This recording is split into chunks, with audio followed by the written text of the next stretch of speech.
Bonjour et bienvenue dans le podcast NBA Corner où nous allons profiter de la pause du NBA All-Star Game pour parler des playoffs. Oui, des playoffs qui ne sont plus qu'à 2 mois de nous. On va parler des sérieux prétendants, on va parler des équipes qui aimeraient bien rejoindre ce club plutôt fermé. Et pour m'accompagner, c'est Charles que j'accueille sur le champ. Bonjour Charles. Salut Josh, salut à tous. Il n'y a pas d'heure, il n'y a pas de moment précis pour parler des playoffs, Charles. Non, mais il y a quand même que toi pour faire un numéro spécial playoff la veille du All-Star Game. Et tu sais quoi, c'est le moment que je vais choisir pour annoncer que le 20 avril, jour où va démarrer les playoffs, je serai en vacances avec ma fille à l'étranger. Je ne serai pas là. Donc potentiellement, soit on arrive toi et moi à faire ce podcast le 20, le jour même du lancement des playoffs, soit le 21 où il y aura déjà les premiers matchs qui auront été joués. Mais voilà, je préviens les auditeurs, notamment les plus fidèles d'entre vous, qui allaient écouter ce podcast et qui ne seront pas surpris de pas forcément découvrir un podcast de preview. Voilà. Parce qu'on fera aussi faire le preview du play-in, qu'on fera ça pour le coup le 12 avril. Mais voilà, c'est un bon moment pour parler de ça. Mais je voulais parler des playoffs parce que le All-Star Game, voilà, qu'est-ce qu'il y a à dire sur le All-Star Game, à part qu'on va retrouver Victor Wembanyama et Bilal Coulibaly dans le Rising Star. Bah, pas grand-chose, hein. Effectivement. Moi, c'est tout comme toi, je l'imagine, c'est un peu mon principal point d'intérêt, c'est voir ce Rising Star Challenge et également le Skill Challenge, parce que je suis curieux de voir globalement comment Wembanyama va gérer l'événement, même s'il n'est pas All-Star à proprement parler. C'est clair que ses performances et son comportement vont être scrutés, et c'est bien qu'il s'habitue au contexte du All-Star Weekend, parce qu'a priori, c'est quelque chose auquel il va être abonné dans les prochaines saisons. Et carrément, ouais. D'ailleurs, cette histoire de tournoi là du Rising Star, j'ai hâte de voir comment ça va se passer. Je crois que les premiers matchs, donc c'est le premier arrivé à 40 points, Ouais. et après il y aura une finale, c'est le premier arrivé à 25 points. Je sais pas trop à quoi ça va ressembler. C'est aussi un moyen de ressortir les anciennes gloires. L'équipe de Wembanyama et Koulibaly sera coachée par Pau Gasol. Et ça, c'est sympa. Ouais, ça peut être marrant, ouais. Ouais. Il y a une équipe de G-League aussi, des Detlef Schrempf. Très drôle. Qui est dans l'actualité en ce moment parce que Carmelo Anthony est passé dans un podcast pour expliquer que George Karl, au début où il arrive à Denver, lui dit franchement, mec, je trouve que pour le peu que je t'ai vu jouer pour le moment, je trouve que t'es surcoté et je te vois bien dans un rôle à la Detlef Schrempf, comme il était avec moi à Seattle. Et ça m'a fait rire en fait. Ouais, et puis ça va être l'occasion aussi dans cette équipe de G-League, je crois qu'il y a Mac McClung, qu'on a vu pour l'instant surtout au concours de dunk, donc on va avoir l'occasion de Ouais, voir dans d'autres circonstances. ouais, complètement, ouais, concours de dunk, ouais, j'ai hâte de voir ce que ça va donner. Oula. Force à Jalen Brown d'avoir ramené un petit peu de star, de star dans ce concours. Ce concours est totalement déserté par les plus grands noms, par tous les noms qu'on a envie de voir en fait. Ah, c'est C'est horrible, ça hein. l'histoire. Il y a eu ce truc dont tout le monde est absolument nostalgique en permanence. Tous les ans, on se tape les best-of du Slam Dunk Contest entre Aaron Gordon et Zach LaVine. Euh, Bah, Depuis lors, voilà, c'est le désert. ouais, C'est c'est le un peu désert. mort, ouais. Et ça commence à remonter, hein, parce que Lavine contre Gordon, de mémoire, c'est 2016. Un truc comme ça, ouais. Donc ça fait quand même 8 ans, là. C'est clair que bon, voilà, moi je fais partie de la génération qui a grandi notamment avec les dunks de Vince Carter. Aujourd'hui, le concours et le concours de dunk, il est fade. Enfin, c'est terrible, mais aujourd'hui, c'est probablement le concours qui m'intéresse le moins. Mm. Et c'est dommage parce que c'est quand même ce qui a le plus contribué à donner au All-Star Game, enfin au All-Star Weekend plutôt, c'est lettres de noblesse, quoi. Donc un peu Ouais. dommage. Ah, j'ai vu que la NBA avait soi-disant souhaité couper un petit peu, enfin, réduire le temps des cérémonies, des machins, de tout le clinquant qui n'est pas du jeu. Là, notamment l'intro des joueurs, je crois, le jour du All-Star Game, ça va être assez raccourci. Enfin, un retour à un format plus classique, on va dire. Ils ont apparemment fait passer le mot aux joueurs pour leur dire ça serait bien de jouer un peu, les gars, quand même, d'être un peu sérieux et de pas faire n'importe quoi, que ce soit pas le jeu du cirque. Ça suffira jamais. Oui, c'est sûr. Ouais. Je sais pas. Je verrai bien. Clairement, je vais pas regarder le match. Je regarderai ce qui va être dit le lendemain. Si c'est pas une farce absolue, je le regarderai peut-être parce que je vais être en manque de match. Mais si c'est la blague habituelle où personne défend, où soit ça dunk dans tous les sens, soit ça balance à 3 points dans tous les sens.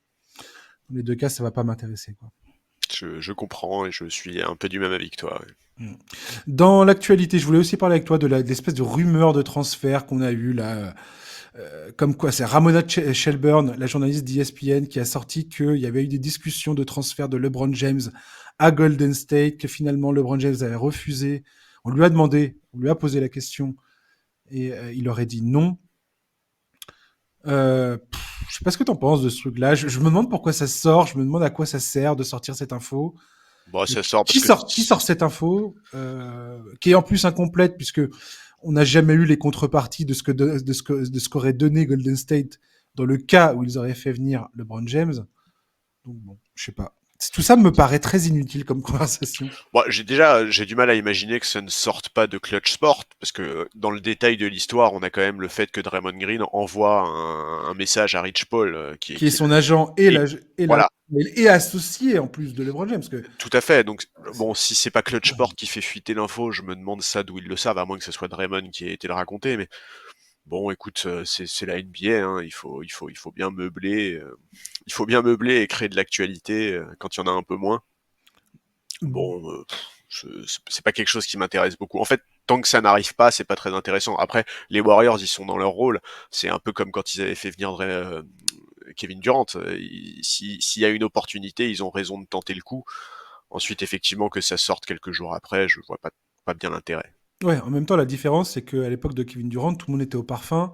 Draymond Green, Klay Thompson et Steph Curry participaient, et Iguodala participaient aux négociations Oui, oui, non, mais et étaient dans la boucle. Là, manifestement, alors c'est Bill Simmons qui, dans son podcast, a laissé entendre ça.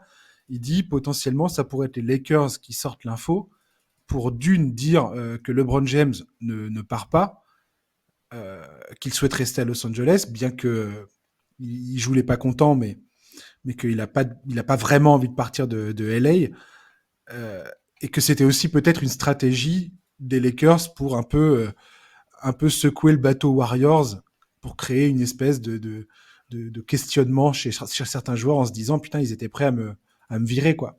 ouais, mais c'est possible, d'autant qu'en plus, ils ont ESPN ajoute aussi qu'en plus des Warriors, il y a également les Sixers qui étaient éventuellement intéressés, qui a eu même une prise de contact. Donc, Oui, bon, Daryl Morey qui allait demander LeBron James. Daryl Morey, de toute façon, dès qu'il peut passer un coup de fil pour tâter le terrain, il n'hésite pas. Non, mais quand je disais, en fait, si je disais que les Warriors avaient raison de tenter le coup, et si j'évoquais le cas Kevin Durant, c'est parce que quand Kevin Durant a signé aux Warriors, il y a quand même beaucoup de gens qui ont critiqué le front office des Warriors en disant que c'était vraiment enfin, que c'était injuste et que c'était juste enfin qu'ils cherchaient juste à créer des super teams. Ils sont dans leur rôle, les mecs, c'est normal, ils sont là pour faire gagner leur équipe. Moi j'ai aucun problème là-dessus. Pour moi, c'est plutôt les joueurs qui acceptent ce genre de deal qui sont condamnables. Oui, complètement. Ouais. Euh, autre point dont je voulais parler avec toi, qui revient beaucoup de façon assez incessante ces derniers temps, c'est la rumeur qui annonce Trae Young potentiellement aux Lakers ou aux Spurs l'été prochain. On a parlé, toi et moi, à deux reprises d'un potentiel transfert de Trae Young. Alors moi, c'est ce que je t'avais dit, je pense que Atlanta, à un moment ou à un autre, va se retrouver avec pas l'obligation, mais si, quelque part, enfin, la volonté de changer de cap et donc de se débarrasser de Trae Young pour essayer de recouper un maximum de pics de jeunes talents ou autres. Je ne sais pas ce que tu penses de cette rumeur. Les Lakers, c'est vraiment insistant. Les Spurs, je trouve ça intriguant personnellement, mais voilà. Moi, les Spurs, j'ai du mal à y croire. Je trouve que Trae Young, il a pas vraiment le profil dont cette équipe pourrait avoir besoin.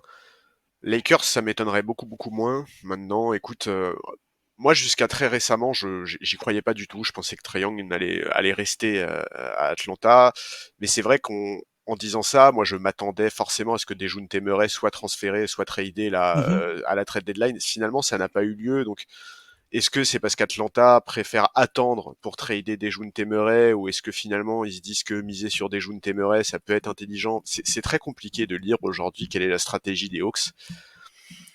Bon, ce qui est clair, c'est que si demain Trae Young est disponible sur le marché, il y a des équipes qui vont être intéressées. Il a un profil, on l'a dit plein de fois, qui est hyper intéressant. Bon, ça m'étonnerait pas que les Lakers fassent un move comme ça. Voilà. Ouais, Les ouais. Spurs, j'ai plus de mal à l'imaginer. En tout cas, ça revient avec insistance. Les Spurs seraient les mieux placés manifestement parce qu'ils ont notamment les pics de draft d'Atlanta, Bien sûr. qu'Atlanta rêverait de retrouver dans le deal qu'il y avait eu avec Dejounte Murray à l'époque. Je Je sais pas. Moi, la perspective de Trae Young et Wembanyama ne me déplaît pas. Pour moi, c'est pas idéal côté Spurs, c'est-à-dire que ça irait peut-être un peu trop, je sais pas, un peu trop vite, mais je sais pas si Trae Young est exactement le joueur qu'il faudrait avec Victor Wembanyama. Je me poserais vraiment la question du fit avec Victor, quoi. Surtout que Trae Young est signé jusque la saison 2026-2027. Avec quasiment 50 millions sur la dernière année. Voilà, c'est-à-dire qu'il prend non seulement une proportion. Ça, c'est pas trop grave dans le cas des Spurs pour le moment, puisque Tout à fait. ils ont largement la place. Mais ça veut dire que tu t'engages sur la durée quand même, avec l'incertitude de pouvoir changer de direction si jamais la greffe Trae Young ne prend pas, quoi. Donc franchement, cette histoire-là va beaucoup m'intriguer. Je pense qu'on est parti pour un été assez. Ça paraît calme. Il n'y a pas des gros noms d'agents libres. La plupart des gros noms connus devraient re-signer dans leurs clubs respectifs. C'est ce qui se dit. Mais j'ai l'impression qu'il y a potentiellement un été un peu remuant qui se profile. Bah, en tout cas, les Spurs vont avoir ça va être une équipe intrigante à suivre cet été parce que San Antonio, ils vont quand même se retrouver dans une situation où il va falloir faire un choix entre mettre un vrai coup d'accélérateur dans la reconstruction, enfin dans la construction de cette équipe ou continuer à prendre son temps. Parce que cet été, ils vont quand même avoir un très haut choix de draft, en théorie. Qu'est-ce qu'ils font avec ce choix de draft? Comment est-ce qu'ils reconstruisent cette équipe? Ça va être hyper intéressant à suivre les choix que vont faire les Spurs. Je suis tout à fait d'accord. Avant de passer à notre sujet principal, je voulais quand même faire un petit clin d'œil à Shaquille O'Neal, dont le maillot a été retiré à Orlando. Pour ceux qui ont vécu cette époque, comme moi, qui suis vieux, c'était vraiment marquant l'arrivée de Shaquille O'Neal en NBA. C'était vraiment un phénomène physique incroyable. Mec de 2,16 m, 140 kilos. Enfin, il n'était pas à 140 kilos à l'époque, mais il est allé jusque-là, qui court, qui dribble, qui est capable de mener une contre-attaque. C'était un joueur absolument épatant. Cette équipe d'Orlando avec Penny Hardaway, comment il s'appelle, Dennis Scott, Nick Anderson, Horace Grant qui vient de Chicago après. Il y avait eu ce duel en 95 avec les Bulls, puis 96, puis après c'était réglé pour le Magic, puisque O'Neal est parti à l'été 2016 aux Lakers. Mais voilà, c'était une grande époque. Cette équipe d'Orlando était très très fun et franchement, voilà, j'ai trouvé ça cool comme moment. Ouais, J'ai c'était beaucoup aimé. important. C'était important. Et puis effectivement, tu as parlé de l'arrivée de Shaquille O'Neal en NBA, sa première saison, enfin sa saison rookie, c'est fantastique, hein. C'était dingue. C'est évidemment rookie de l'année, mais il me semble même qu'il est All-Star. Je crois enfin, il cumule les récompenses individuelles dès sa première année. Enfin, c'est la folie. Et C'est- c'était un monstre. Ah bah C'était un oui. monstre. Moi qui étais absolument fan de David Robinson, quand j'ai vu et de Patrick Ewing et Olajuwon, quand j'ai vu ce gars-là débarquer, je me suis dit, mais c'est pas possible que ce mec, dès sa deuxième année, il marche sur tout le monde, quoi. C'est pas possible. Ouais, Il est inarrêtable, en vrai. quasiment dès sa première, hein. Là, je Ouais, regardais là sur son quatrième match en NBA, il claque 31 points, 21 rebonds, 4 contre. ouais. Et O'Neal, on oublie de dire que c'est un mec qui a appris à la dure à devenir un champion NBA. C'est-à-dire que ses premières années à Orlando, beaucoup de succès en playoff, mais en 95, quand il atteint les finales, il bute contre Olajuwon, qui au métier, et parce que Olajuwon était un joueur absolument époustouflant, le Magic se fait sweeper après cette défaite dans le Game 1 qui était absolument hallucinant. C'est un des matchs qui m'a le plus marqué dans ma vie de fan d'ailleurs, ce Game 1 à Orlando, avec Orlando qui était largement favori, hein, à l'époque. Parce que les Rockets, c'était la sixième place à l'Ouest. Enfin bref, c'était n'importe quoi cette histoire. Gros parcours des Rockets en playoff. Et il a bouffé, Shaq. Il a mangé. Il s'est fait éliminer, je sais pas combien de fois. Quand il était aux Lakers, il se faisait sweeper par le Jazz d'Utah, Malone et Stockton qui les écartelait à chaque fois. C'était magnifique. Et il a réussi enfin à briser le plafond en 2000 avec un three-peat 2000, 2001, 2002 qui était absolument incroyable. Mais bon, là, je digresse. Non, et puis en plus, je veux dire, au-delà du joueur qu'il était, Shaq, c'est une légende de la NBA. C'est un personnage qui est incontournable de par sa personnalité, de par ses Hum. activités. Enfin, c'est, c'est très bien de le voir être célébré comme ça. C'est tout à fait mérité. Et honnêtement, on a vraiment de la chance d'avoir des personnalités comme celle de Shaq en NBA. Ouais, complètement. Il a propulsé la NBA dans l'ère moderne, médiatiquement parlant. Tout à fait. Allez, c'est parti, mon Charlie. On parle de nos équipes de la conférence Ouest, de la conférence Est. On va parler de ça très librement. Le but, c'est de faire un peu, de prendre un petit peu le pouls de chaque conférence à 2 mois des playoffs, de voir un petit peu quels sont les duels actuels, quelles sont les équipes au play-in, qui est-ce qu'on voit, qui pour nous sont les vrais contenders, qui pour nous sont des équipes en devenir, mais qui vont probablement devoir encore patienter un petit peu. On va commencer par la conférence Ouest, Charlie. Première question très simple. On va commencer par là, tiens. J'ai envie de dire, quelle est l'équipe qui, selon toi, est la grande favorite de la conférence Ouest? Là où les équipes Ah qui oui, parce sont que, ouais. indéniablement, qui jouent le titre dans la conférence Ouest. Écoute, pour moi, il y en a deux. C'est Denver et les Clippers. Ouais, Je pense. En début j'ai de les mêmes. saison, j'aurais probablement mis seulement Denver. Mais au fil de la saison et au fil des mouvements, bah, les Clippers se sont imposés dans à ce rang-là. Écoute, bon, en fait aujourd'hui, je trouve que c'est compliqué parce que mes attentes, enfin, je suis un peu déçu par Denver, là où je suis au contraire assez agréablement surpris par les Clippers.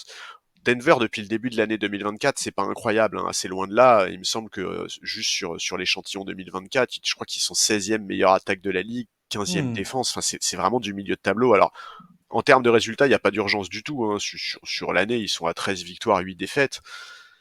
Mais bon, c'est vrai que là, ils sont sur une série de 3 défaites consécutives contre les Kings 2 fois et les Bucks. Euh, Ils sont 15e en net rating. Tu as tout à fait raison. Depuis le 1er janvier, ils sont 15e en net rating. Ouais, et puis les Clippers là leur sont passés devant contre Sacramento il y a quelques jours. On les a vraiment sentis dans le dur physiquement, notamment. Ils ont complètement craqué après le premier quart-temps. Jokic en ce moment a l'air un peu moins bien. Alors est-ce que c'est une usure physique ou est-ce que c'est plus que ça? Je trouve que c'est dur à dire. Faut quand même pas oublier qu'ils ont fait des changements cet été. Des mecs comme Bruce Brown et Jeff Green jouaient quand même beaucoup la saison dernière. Ils avaient un rôle important. Alors certes, Christian Brown joue un peu plus cette saison et Holiday est rentré dans la rotation, mais je les trouve quand même moins convaincants. En fait, je me demande s'il n'y a pas une forme d'usure mentale aussi. On sait que c'est difficile en NBA de conserver un titre.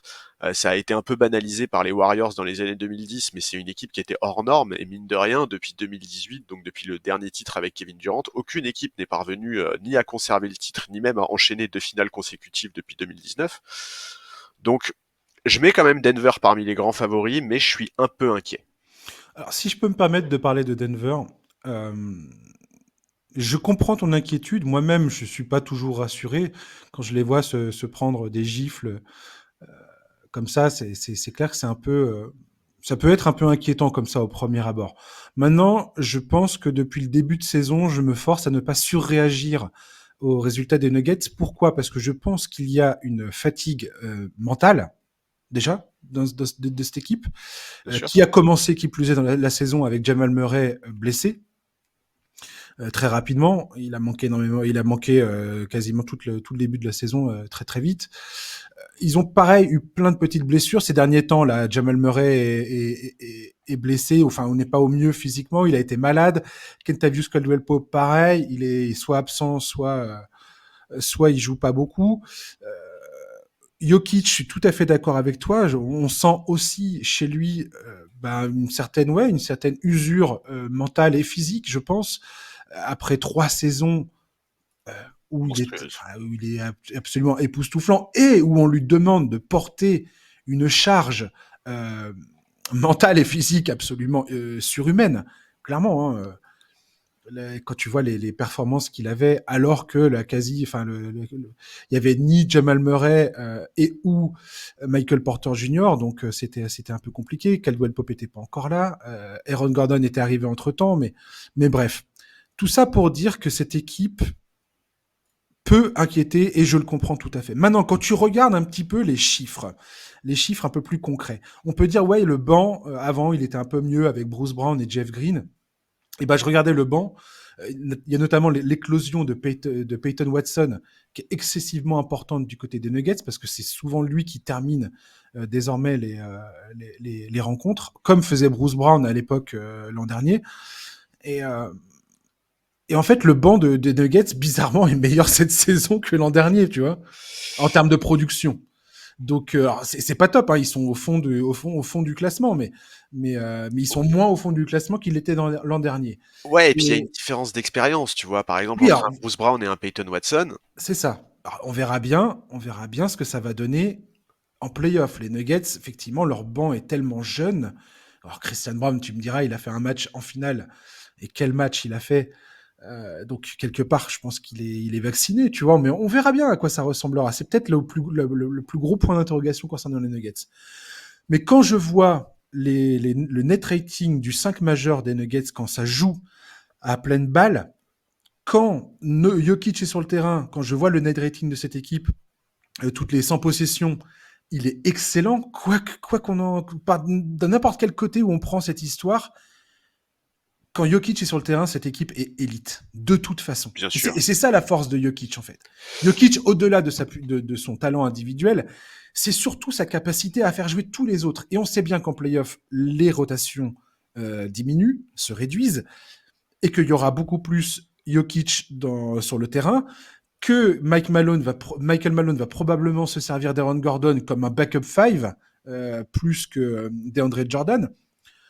Les rotations vont changer. C'est ça le défi de Michael Malone aujourd'hui, de toute façon. C'est de chiader un peu ses rotations, de voir à qui il peut vraiment confier des minutes et faire en sorte que ces joueurs-là gagnent en confiance. C'est ce qu'il fait avec Peyton Watson. Et, euh, et derrière ça, essayer de maintenir ce groupe le plus dans la meilleure santé possible, en fait. Et Oui, dans la meilleure fraîcheur mentale possible. oui, mais tu vois, par exemple, sur le cas Jokic, t'évoquais les saisons où on lui a demandé beaucoup aussi parce que Jamal Murray n'était pas là. Eh mais en réalité, cette saison, Nikola Jokic, il joue plus que les saisons où Murray n'était pas là. C'est vrai. En termes de moyenne de temps de jeu, tu vois. Et ça, moi, c'est vrai que ça m'inquiète un peu. Bon, c'est vrai que j'aurais préféré, si tu veux, les voir être beaucoup plus sereins. En fait, ils sont certainement sereins, mais en fait, j'aurais préféré les voir vraiment beaucoup plus préserver un Jokic, par exemple, physiquement, mettre en avant d'autres joueurs pendant la régulière. Alors après, ils peuvent pas non plus se permettre de terminer dans les places du play-in, tu vois, donc ils ont raison aussi de prendre au sérieux la régulière, mais ouais, je sais, en fait, je les trouve, ils m'impressionnent moins que la saison dernière. Voilà. Après, comme tu l'as dit, c'est qu'une photo à l'instant T, on est à mi-février, on est encore pas du tout en playoff, et tu l'as dit, le 5 majeur est extrêmement performant. Nikola Jokic est un joueur qui, quand il est bien et quand il est sur le parquet, métamorphose complètement cette équipe. Mais c'est vrai que voilà, je suis pas aussi confiant pour eux que je l'étais au début octobre. Je suis tout à fait d'accord avec toi. Moi non plus. Je sens, je crains parfois que la fatigue mentale et physique de cette équipe soit comment dire, un obstacle trop compliqué à passer. Mais surtout que c'est une donnée vraiment importante, hein, Ouais. j'insiste, mais conserver un titre en NBA, c'est extrêmement compliqué. Maintenant, ce que je vais te dire, c'est que les Nuggets, à partir du moment où tu as le All-Star Break qui est là,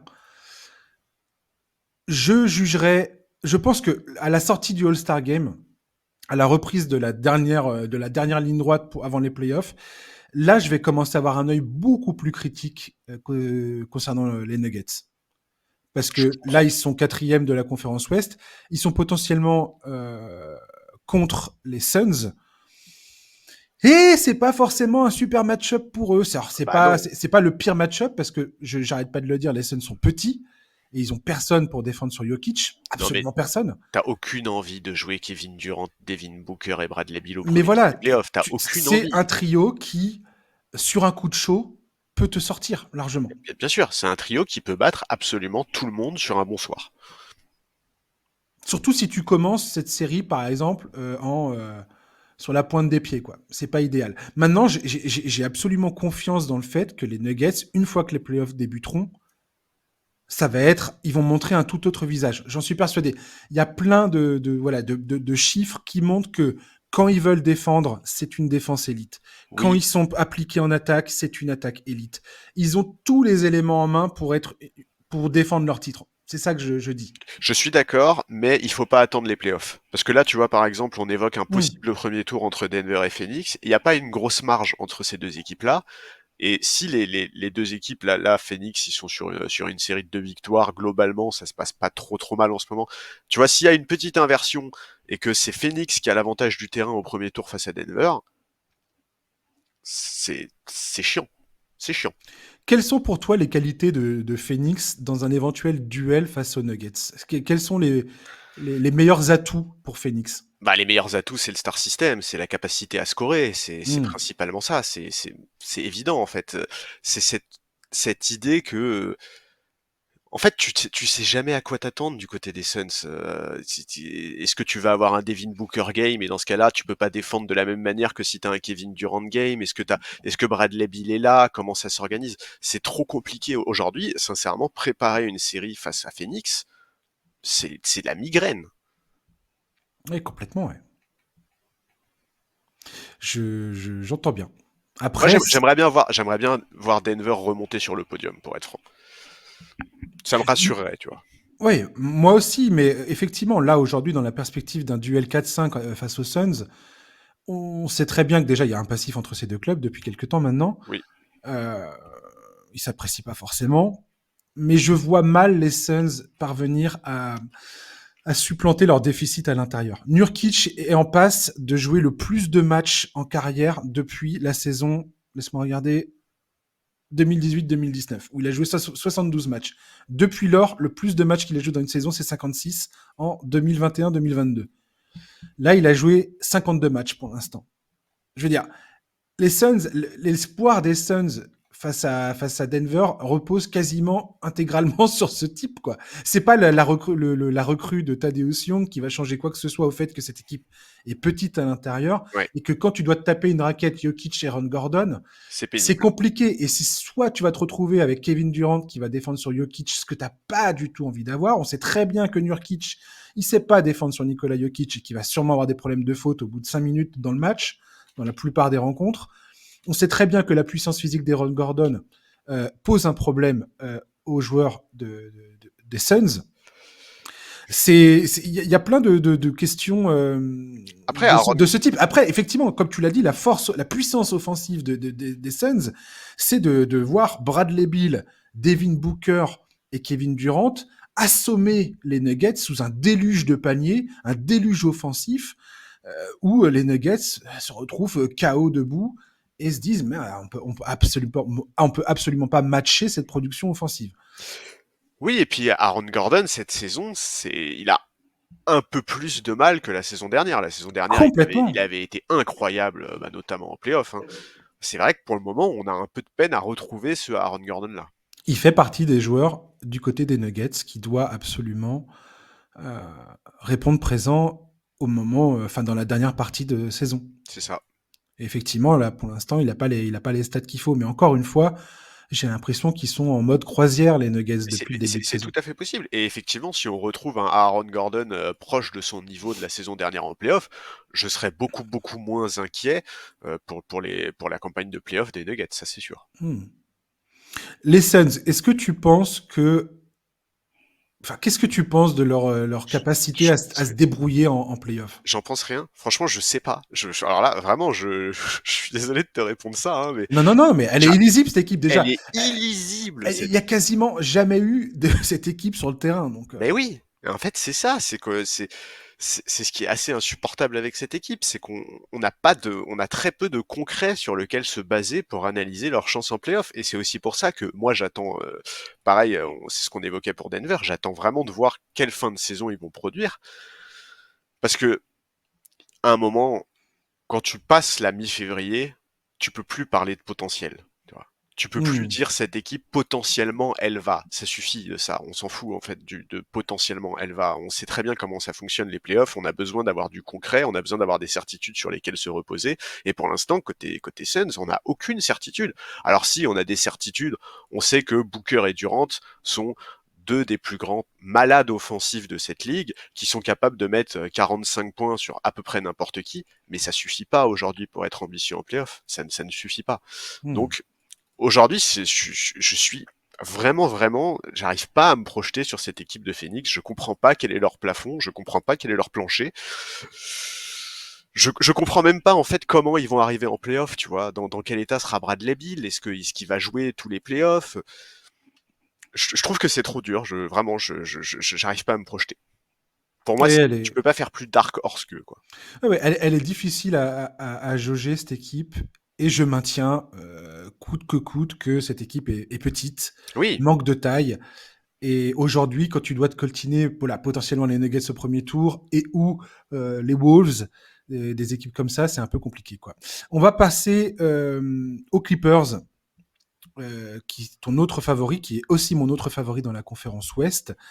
Qui l'eût cru? Pas moi en tout cas, clairement. Hein, vous l'aviez tous entendu dans les précédents podcasts. Moi, j'y croyais pas des masses à cette équipe de Clippers. Et finalement, voilà où on en est aujourd'hui. Cette équipe, quand elle est au complet, bah ça roule quoi. J'adore l'énergie qu'apporte Russell Westbrook en sortie de banc. C'est incroyable le bénéfice qu'il retire de sa présence sur le banc. oui. Je trouve ça dingue en fait. Il y a des fois, il y a des matchs des Clippers où tu sens qu'il n'y a pas d'énergie, il n'y a pas d'envie, il y a pas de, ça cale un peu. Harden, Leonard, Paul George sont un peu je sais pas, dans un faux rythme où ils ont du mal à se relancer. Écoute, moi j'étais un Et t'as hater Russell, de Russell. et t'as Russell Westbrook qui rentre et le mec change la physionomie du match, mais intégralement. Il va sauter comme un marsupilami pour aller prendre un rebond offensif. Il va aller provoquer des fautes, faire un N1, crier, gueuler, emporter avec lui tous les remplaçants, hyper les gars qui sont sur le banc. Et quand tout le monde revient sur le terrain, tout le monde enfin, a une énergie retrouvée. C'est dingue. Il est incroyable. Moi, alors, hater, c'est peut-être un peu fort, mais j'étais vraiment pas un fan du tout de Westbrook pendant la quasi-totalité de sa carrière. Mais alors, le joueur qu'il est, là, en sortie de banc, j'adore, c'est incroyable. Je trouve que la maturité, on parle quand même d'un type qui était une des superstars de la ligue, MVP, multiple All-Star. La maturité qu'il a pour accepter son rôle en sortie de banc, faut quand même pas oublier que c'est même lui qui a été voir Tyronn Lue pour lui dire écoute, je vais sortir du banc parce que ça sera plus simple et mieux pour tout le monde. Je suis fan de ce qu'il fait, j'adore. Moi, je vais aller plus loin sur les Clippers.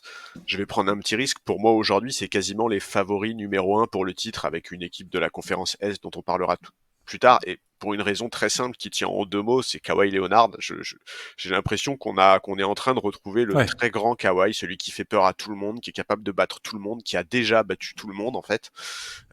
Début février, Wojnarowski avait fait un tweet sur ses stats sur les 30 derniers matchs, sur les 30 derniers matchs des Clippers en expliquant qu'il tournait à plus de 26 points par match, à 57% au shoot, 51% à 3 points, 92% au lancer franc. C'est le premier joueur de l'histoire à tourner sur 25, à au moins 25 points en 55, 50, 90 sur plus de 30 matchs. C'est une stat de malade, surtout qu'on parle d'un joueur qui défensivement se la donne toujours. J'aime beaucoup ce que font ces Clippers. Je trouve que le coaching staff a su trouver les solutions pour faire fonctionner cet effectif. Paul George fait une bonne saison. Harden a parfaitement trouvé sa place dans l'équipe. Sur l'année 2024, les Clippers c'est la meilleure attaque de la ligue. Donc ouais, je trouve que vraiment cette équipe, elle réunit beaucoup d'éléments qui font d'elle un candidat très sérieux au titre. Alors évidemment, on est qu'en février. Je vais croiser absolument tous les doigts que j'ai pour que cette équipe arrive en forme en playoff, qu'on n'ait pas de soucis de blessure pour Kawhi, qu'on n'ait aucun problème de ce genre-là. Tyronn Lue, il a une expérience qui est colossale. Il sait très bien que là, la seule urgence pour son équipe, c'est de gérer son groupe pour éviter ses pépins physiques. Typiquement, là, on a vu que Kawhi Leonard était incertain pour le All-Star Game, mais j'espère qu'on ne le verra pas sur le parquet. Ce serait hallucinant de prendre le moindre risque sur un truc comme ça, alors qu'il y a tellement d'enjeux sur la saison. Et en plus, ça permettrait probablement de réparer l'injustice qu'est l'absence des joueurs des Kings au All-Star Game. Donc ouais, non, pour moi, vraiment, les Clippers, ça peut faire très très mal, à condition, encore une fois, qu'il n'y ait pas de soucis de santé. Bon, Kawhi et Paul George ont déjà brisé la malédiction du deuxième tour de playoff en emmenant les Clippers en finale de conférence en 2021. Est-ce que cette saison, ils peuvent faire encore mieux qu'une finale de conférence? Pour moi, ça doit être l'objectif. C'est toujours marrant cette équipe. Je repense toujours à cet été de 2019 où on avait annoncé dans le podcast, c'est un des meilleurs une des meilleures audiences du podcast d'ailleurs, historique, euh, l'arrivée de Kawhi et de Paul George aux Clippers. Et c'est compliqué le bilan aujourd'hui quand tu regardes en arrière. Tu vois bien qu'ils sont loin des ambitions qui étaient les leurs à cette époque. Effectivement, c'est peut-être l'équipe là cette année qui est la mieux armée. Peut-être celle de la bulle aussi était bien armée avant que ça parte en cacahuète. Euh, Maintenant, les Clippers, un peu comme les Suns, je trouve qu'il n'y a pas beaucoup de taille. Alors, Kawhi Leonard, je le respecte à ce point et je vois bien son niveau de jeu absolument, c'est n'importe quoi, comment il est trop fort. Oui, rien que sur la base de Kawhi Leonard, le fait qu'il soit hyper bien entouré, enfin, je veux dire, les Clippers, c'est le peut-être plus gros salary cap de la ligue. Je veux dire, ils ont tout dépensé dans les superstars, donc voilà. Après, c'est la santé de ces gars-là, quoi. Ah, c'est toujours la même chose, hein. Et Oui, la mais capacité de Paul George, de James Harden, qui ont eu des campagnes de playoffs où ils ont été décevants. oui, mais si tu veux, sur les soucis de santé, comme on se projette là à la mi-février avec Mhm, une équipe où ils sont tous là et tous en tout forme, à fait, en fait, on est obligé, tu vois, c'est ça qu'on doit envisager. En fait, c'est une tout à campagne de fait. playoff où ça tient. Et c'est vrai que s'il y a une campagne de playoff complète où ça tient physiquement, ça fait flipper. Enfin, vraiment, il y a tellement d'atouts et d'armes. Alors effectivement, il y a un petit déficit de taille, mais bon, ouais, j'ai vraiment hâte de voir ce que ça va donner. Cette équipe serait potentiellement face aux Pelicans. Alors qu'il est les Pelicans, c'est eux qui sont troisième, donc ça se donnerait un duel Clippers-Pelicans. Les Pelicans, est-ce que tu leur donnes du crédit à ces gens-là? Bah, difficilement. C'est pas facile, hein. Non, je trouve que c'est vraiment pas facile. Tu sais quoi? Moi, j'ai été hyper refroidi par leur défaite face aux Lakers dans le In-Season Tournament. Je me suis dit, ils répondent pas présent pour ce truc-là, ils s'écroulent totalement. Alors, ça a beaucoup évolué depuis, il y a plein de choses qui ont changé depuis. Ils sont très très forts en défense depuis le début de l'année 2024. Et oui. Euh, Ils ont récupéré des joueurs, il y a Trey Murphy, tout ça. Enfin, il y a plein de choses qui ont changé depuis. Mais je n'ai pas confiance dans cette équipe. Comme une autre équipe de la conférence dont on va parler tout à l'heure, c'est une équipe que je vois des fois dominer une rencontre et perdre pied avant de se faire battre dans le dernier carton, quoi. Et je Il y me a, dis, mais c'est pas possible, en fait. il y a trop de trous d'air, en fait. En C'est fait, ça. c'est un peu à l'image de Zion Williamson et Brandon Ingram. Ces deux joueurs qui ont tout le talent du monde, mais qui n'ont pas l'air d'avoir cette capacité à se faire violence. Ils n'ont pas l'air d'avoir cette capacité à ne rien lâcher, en fait. Et ça, en playoff, c'est rédhibitoire. C'est rédhibitoire. Chaque saison, on en voit des équipes qui sont plus talentueuses que leurs adversaires, mais qui perdent parce qu'il y a ce problème de mentalité, en fait. Enfin, je sais pas si c'est un problème de mentalité ou, mais ouais, non, j'ai du mal effectivement à me dire. Et pourtant, c'est dur, hein, parce que tu l'as dit sur la saison, sur l'année 2024, c'est la huitième défense et la sixième attaque, je crois, quelque chose comme ça en termes de net rating. Attends, C'est je vais te dire ça tout de septième, suite. ouais, c'est ça, septième net Net rating. rating, ils sont septième. Défense, ils sont huitième. Attaque, ils sont sixième. Ils sont. Ouais, non, mais Tu vois, c'est solide quand même, hein. c'est parfait. Mais je n'ai pas confiance en eux. Bah ouais, j'y Je arrive n'arrive pas. pas à avoir confiance en eux. Je n'ai pas confiance dans la capacité de Zen Williamson à arriver en forme en playoff. Et Dieu sait que on attend ça tous depuis un bon moment maintenant. Je sais vraiment pas quoi penser de cette équipe. C'est pareil, j'ai l'impression de naviguer à vue et de ne pas trop savoir quoi faire. Et voilà, Pelicans Clippers, clairement, je mets les Clippers devant, quoi. En termes de favoris dans une série, je vois pas les Clippers céder quoi que ce soit aux Pelicans. Ah mais Bien que les pareil. Pelicans, pour le coup, devraient être une équipe qui va appuyer là où ça fait mal côté Clippers, c'est-à-dire à l'intérieur.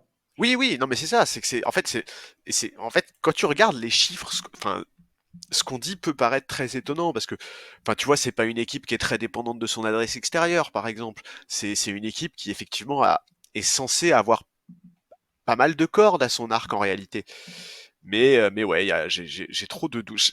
En fait, il n'y a pas eu un moment, tu vois, il y a des séquences un peu en NBA, c'est des séquences des enchaînements de matchs, des séquences de plusieurs jours, plusieurs semaines. Il n'y a pas eu une séquence comme ça où j'ai été convaincu sur la durée par les Pels.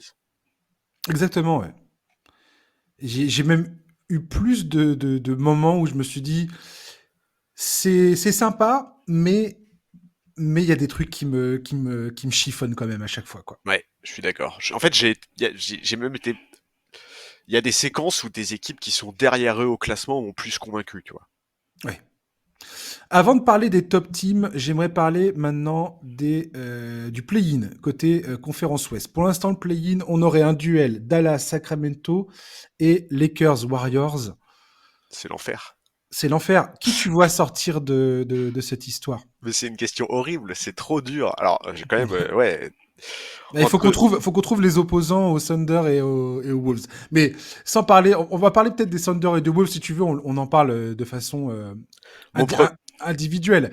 Là, on peut faire juste le play-in Bah et écoute, parler de ça. mon premier réflexe, ce serait de mettre Dallas et Lakers qui Ouh. sortent.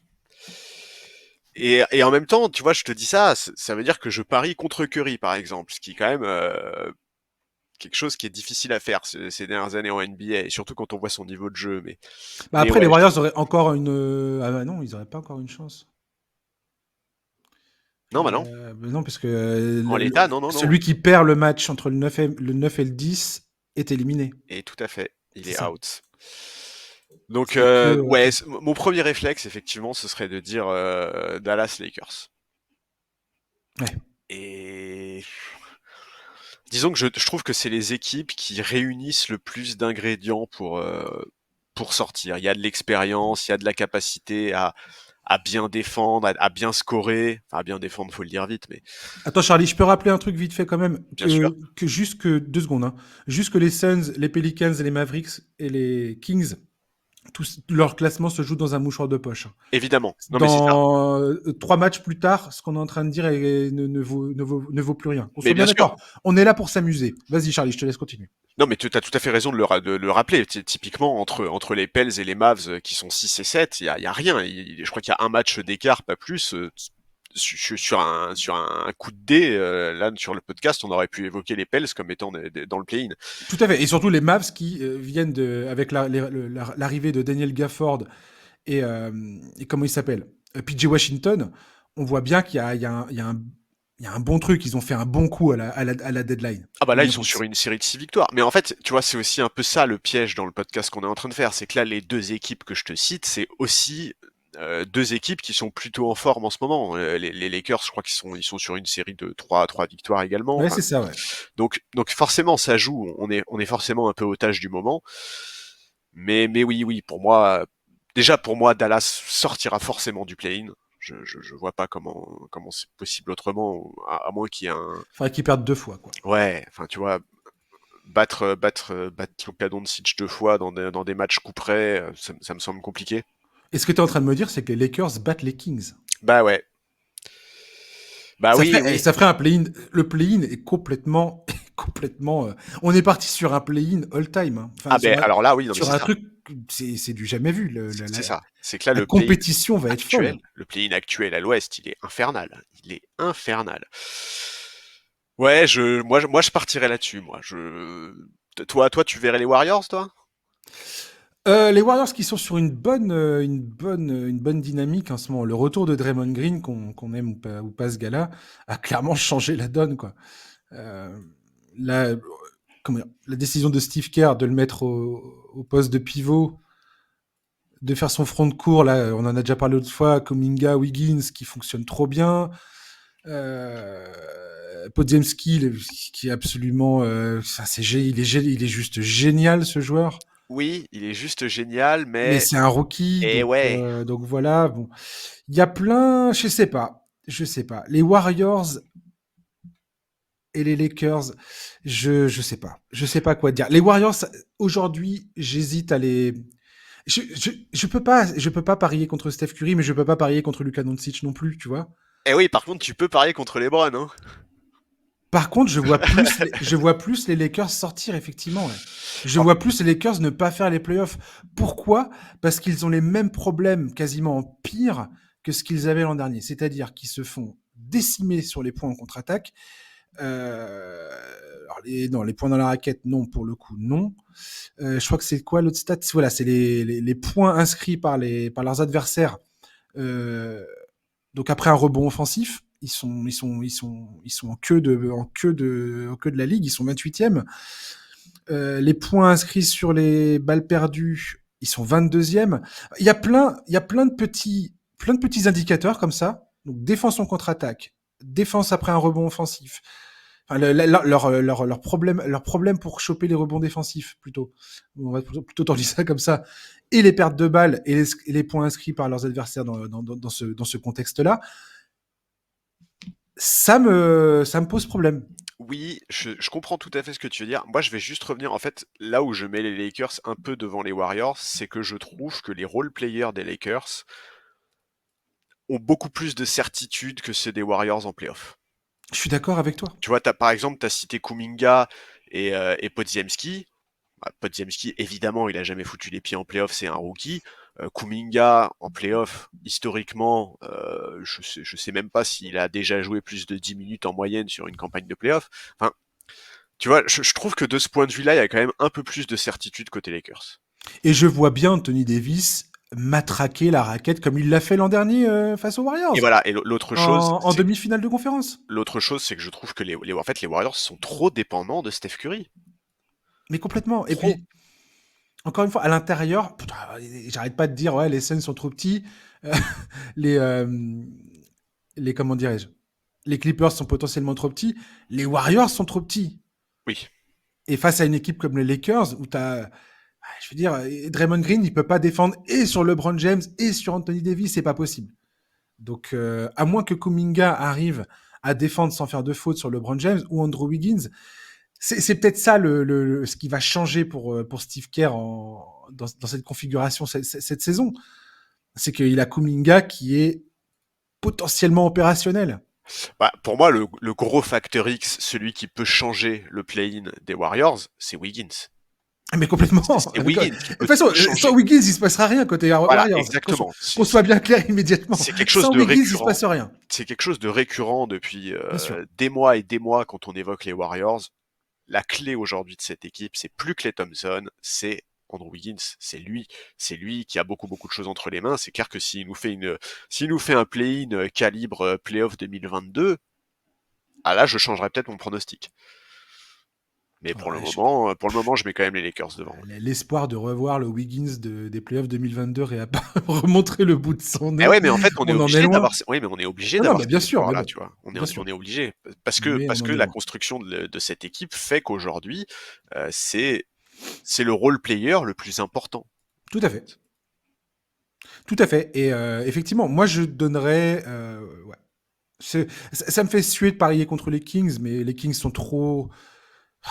Trop inconstant. En même temps, les Warriors, Warriors, Lakers et Kings, c'est la même histoire. Enfin, c'est le même là avec les trois Spider-Man qui se pointent du doigt, quoi. Oui, sauf que la C'est différence, c'est que l'irrégularité personnifiée, quoi, ces trois équipes. oui, sauf que la différence, c'est que sous le masque de Spider-Man des Warriors, il y a Steph Curry, et que sous le masque de Spider-Man des Lakers, il y a LeBron James, quoi. Ouais, Elle est là, la différence. ouais, complètement, ouais. Des gars qui ont fait leurs preuves et les Kings, Bah, des légendes de la ligue, quoi. bien sûr, ouais. Et les Kings, effectivement, je sais pas. Les Kings peuvent gagner un match sur. Toi, les Kings, c'est un peu ça aussi. C'est un peu comme ce qu'on disait par rapport aux Suns. Et je ne compare pas les Kings et les Suns de façon directe. C'est pas ça que je suis en train de dire. C'est que ce sont des équipes qui, offensivement, sont capables de remporter un match s'ils prennent. S'ils sont sur un coup de chaud, ils peuvent battre absolument n'importe qui, les Kings. Ah, mais de toute façon, c'est le cas des 4 équipes dont on parle là. Et c'est Ouais, ça qui est terrible avec ce play-in de la c'est conférence clair. Ouest, c'est que on a 4 équipes où on est là. Est-ce que j'ai vraiment envie de miser contre cette équipe? C'est C'est clair. compliqué quand même. Ah, mais les choix Et oui, les choix sont c'est- très durs. sont atroces. Et les Mavericks, ouais, les Mavericks, franchement, très très belle dynamique en ce moment. Ouais. Le retour de Kyrie Irving aide énormément. Alors lui, c'est pareil, gros point d'interrogation. Kyrie Irving, dans quel état il sera à l'attaque des playoffs? Mais en tout cas, quand ça joue, quand il joue avec Doncic, c'est mortel. Gafford et Washington apportent exactement ce qu'il faut. Derek Lively là est revenu de blessure, donc c'est parfait. Il fait beaucoup de bien. Ouais. Il fait beaucoup de bien. Enfin, je veux dire, cette équipe, il y a quelque chose. On l'a dit l'autre fois. Je n'ai pas confiance en Jason Kidd sur le banc pour faire les adaptations et tout ça. Si jamais il passe plusieurs tours et qu'il commence à avoir de vraies ambitions, j'ai mes doutes. Mais tu vois, Doncic, c'est un joueur. Je suis l'équipe adverse.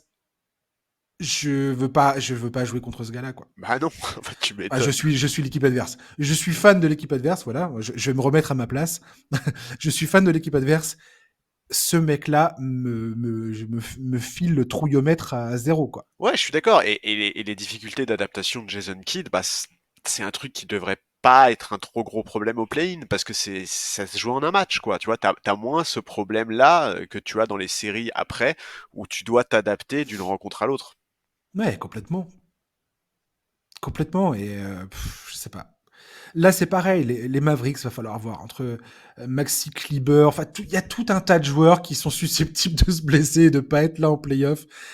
Et pour le coup, les Mavericks font partie de ces équipes. Enfin, comme la plupart des équipes, quelque part, tu as des joueurs, tu peux pas te permettre de pas les avoir, quoi, dans ta Oui, rotation. oui, mais si ça se trouve, dans un mois, les Mavs, ils sont cinquièmes, tu vois. Complètement. C'est ça le truc, c'est que c'est une équipe qui peut encore tout à fait faire un gros push et se réinstaller dans les places directement qualificatives en playoff. Ouais, les Pels sont sur une série de 3 victoires aussi, donc tout ça se passe magnifiquement bien pour eux. Donc, c'est à la lutte. On va avoir une fin de saison. Enfin, de toute façon, la conférence Ouest, on savait très bien, on l'a annoncé au début de saison, hein. Ça va être un truc de dingo, Ouais. un combat de fou pour s'accrocher aux playoffs, pour avoir l'avantage du terrain. Et voilà. Sachant que pour certaines équipes, c'est quelque chose de vraiment important. Typiquement, quand on parlait des Nuggets tout à l'heure, les Nuggets, je crois qu'aujourd'hui, c'est la meilleure équipe de la ligue à domicile. Avoir l'avantage Ah du oui, terrain, ça a un vrai impact. en plus avec comment dire, l'altitude de là-bas L'altitude, qui, bien sûr. Ouais. qui joue énormément. On va terminer la conférence Ouest, après on va enchaîner sur la conférence Est. On va terminer avec les deux tops de la conférence, les Wolves et le Thunder. Personnellement, ce sont deux équipes qui réalisent une saison absolument génialissime. Il y a rien à redire. C'est très fort. Le Thunder, ils sont un peu pas trop, pas, enfin, leur défense a un peu perdu pied ces derniers temps. Ouais. Ils s'en sortent un peu au talent. Ils sont sur 2 victoires de suite là, mais ils s'en sortent un peu plus au talent que par l'exécution. Les Wolves, ils ont réussi à avoir de belles victoires, notamment face aux Clippers, pour s'installer sur le top 1 de la conférence Ouest.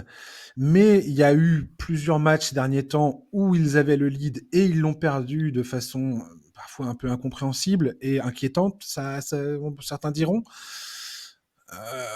Voilà. Ce sont deux équipes qui sont très jeunes à mes yeux. Ce sont deux équipes qui, je pense, euh, si je suis les Lakers, ça me dérange pas de jouer le Thunder. Je comprends, ouais. Clairement. Et je pense que tu me donnes une série Lakers-Thunder, et ben mon gars, je je suis pas à l'aise. Je suis pas à l'aise pour faire mon pronostic du tout. Non, Wolves Mavericks, pareil. J'ai pas du tout envie de faire un pronostic Bulls, Mavericks Timberwolves. Alors, les Wolves, quand même, ils ont beaucoup, beaucoup plus d'expérience des playoffs que le Thunder. Là, si tu regardes un peu Ah bah c'est l'effectif, sûr. Gobert, ça doit être une cinquantaine de matchs en playoffs dans sa carrière. Conley, je pense que c'est nettement plus. Montemoris, il doit pas être loin des 50 matchs non plus. Même les Anthony Edwards, Karl Anthony Towns, ils commencent à connaître un peu ces rendez-vous-là. Et on a vu Anthony Edwards l'an dernier, par exemple, vraiment monter d'un cran en Ouais, playoff. on Et sent ça, que lui, c'est très rassurant. ouais, on sent que lui, il a compris ce que c'était les playoffs et comment il Voilà, fallait jouer en playoffs. Là, les Wolves, ça fait quand même 2 saisons consécutives qu'ils perdent au premier tour, parce que je crois qu'en 2022, ils perdent Memphis, et la saison dernière, ils perdent Denver. Donc, c'est ça, ouais. cette saison, l'objectif, c'est... En fait, pour moi, il n'y a pas le même objectif du côté des Wolves et du côté du Thunder. Le Alors Thunder, il n'y a vas-y, tellement pas d'expérience que si tu sors au premier tour, tu peux l'accepter. Tu vois. vas-y Charles, je t'écoute. Bah écoute, je vais commencer par les Wolves. Enfin, je trouve qu'on a vu des choses vraiment intéressantes cette saison de leur part. Je pense là très récemment, par exemple, il y a eu le match face aux Clippers où à l'issue de la rencontre, Anthony Edwards explique que Chris Finch a vraiment poussé une bonne gueulante dans les vestiaires à la mi-temps, alors que pourtant ils étaient complètement au contact des Clippers. Il devait y avoir même pas 4 ou 5 points d'écart. Je trouve que c'est la preuve d'une vraie ambition chez les Wolves et ils ont fait des ajustements à la mi-temps qui ont tout à fait payé, puisque dans le troisième quart-temps, ils passent un 40-19 très violent aux Clippers. Je trouve que cette équipe, elle a vraiment passé un palier cette saison. Rudy Gobert, notamment, est vraiment impressionnant. D'ailleurs, je sais pas si t'as vu, mais Mike Conley lui a encore rendu hommage récemment. Il l'a classé dans la catégorie des LeBron James ou Steph Curry, dans le sens où il explique qu'en fait, quand une équipe vient affronter les Wolves, cette équipe est obligée de prévoir un plan de jeu spécifique à Bien cause de sûr. sa présence. Et il a Mm. notamment mis en avant son activité au rebond offensif. C'est le deuxième meilleur joueur de la ligue dans le domaine. Et tu as omis de dire que est aussi rentré dans l'art d'Anthony Edwards Ouais. et qu'il apparemment il a parlé dans le vestiaire pour leur dire mais là les gars Ouais, et en fait, c'est aussi un truc faut rectifier le tir. qui fait écho à ce que Mike Conley dit. En gros, Mike Conley dit que aujourd'hui, Rudy Gobert, c'est le même que celui qu'il était à Utah, qu'il est vraiment bien dans sa peau, qu'il est arrivé, enfin, qu'il a retrouvé toute la confiance. Et je trouve que ça se sent vraiment. Nous, on le voyait un peu sur le parquet, mais le fait que Mike Conley le confirme, c'est important parce que Mike Conley, c'est probablement un des joueurs, sinon le joueur NBA qui connaît le mieux Rudy Gobert. Donc ouais, je trouve que c'est bien ce qu'ils font. Ils cherchaient un meneur remplaçant, ils ont réussi à choper Montemoris, qui est une belle pioche. Il a un profil qui va être utile en playoff. Donc ouais, je trouve ils sont intéressants. Alors, on a évoqué le play-in juste avant, ils pourraient bien se fader un très très gros morceau au premier tour des playoffs. Mais mine de rien, ouais, je trouve qu'avec l'expérience qu'ils ont, avec ce que montre ce groupe, avec ce que montre le coach, je serais déçu si ils perdent encore au premier tour des playoffs, même si leurs adversaires c'est les Lakers ou les Mavs. Je pense que si c'est les Lakers, je donne les Wolves gagnants. Moi aussi. Je pense que les Lakers correspondent mieux à une équipe contre laquelle les Wolves peuvent gagner. Pourquoi je dis ça? Parce que je pense que la présence de Gobert et de Towns dans la raquette, quelque part, pas annule Anthony Davis, parce que c'est impossible d'annuler ce gars-là, mais ne permet pas aux Lakers de se reposer sur la surpuissance d'Anthony Davis comme il l'est face à d'autres équipes. Ouais. Il est contrarié face aux Wolves. Et pareil, le jeu en pénétration de LeBron James, qui était une grosse partie de son jeu, pareil, c'est pas l'idéal avec Gobert qui patrouille dans la raquette, quoi. Donc, Ouais. Mais bon, c'est toujours pareil en fait, ces équipes. En fait, on en a vu tellement. Bah, rien que la saison dernière, tu vois, la saison dernière, on en a vu des équipes être très performantes en saison régulière, mais se faire sortir au premier tour. Bah, à commencer par Sacramento et les Grizzlies, hein, qui étaient tous les deux sur le podium à l'Ouest la saison dernière, et qui ouais. sont sortis au premier tour sans que ça soit une surprise immense, parce que leurs adversaires, bah, c'était Golden State et les Lakers, donc forcément beaucoup plus expérimentés en playoff.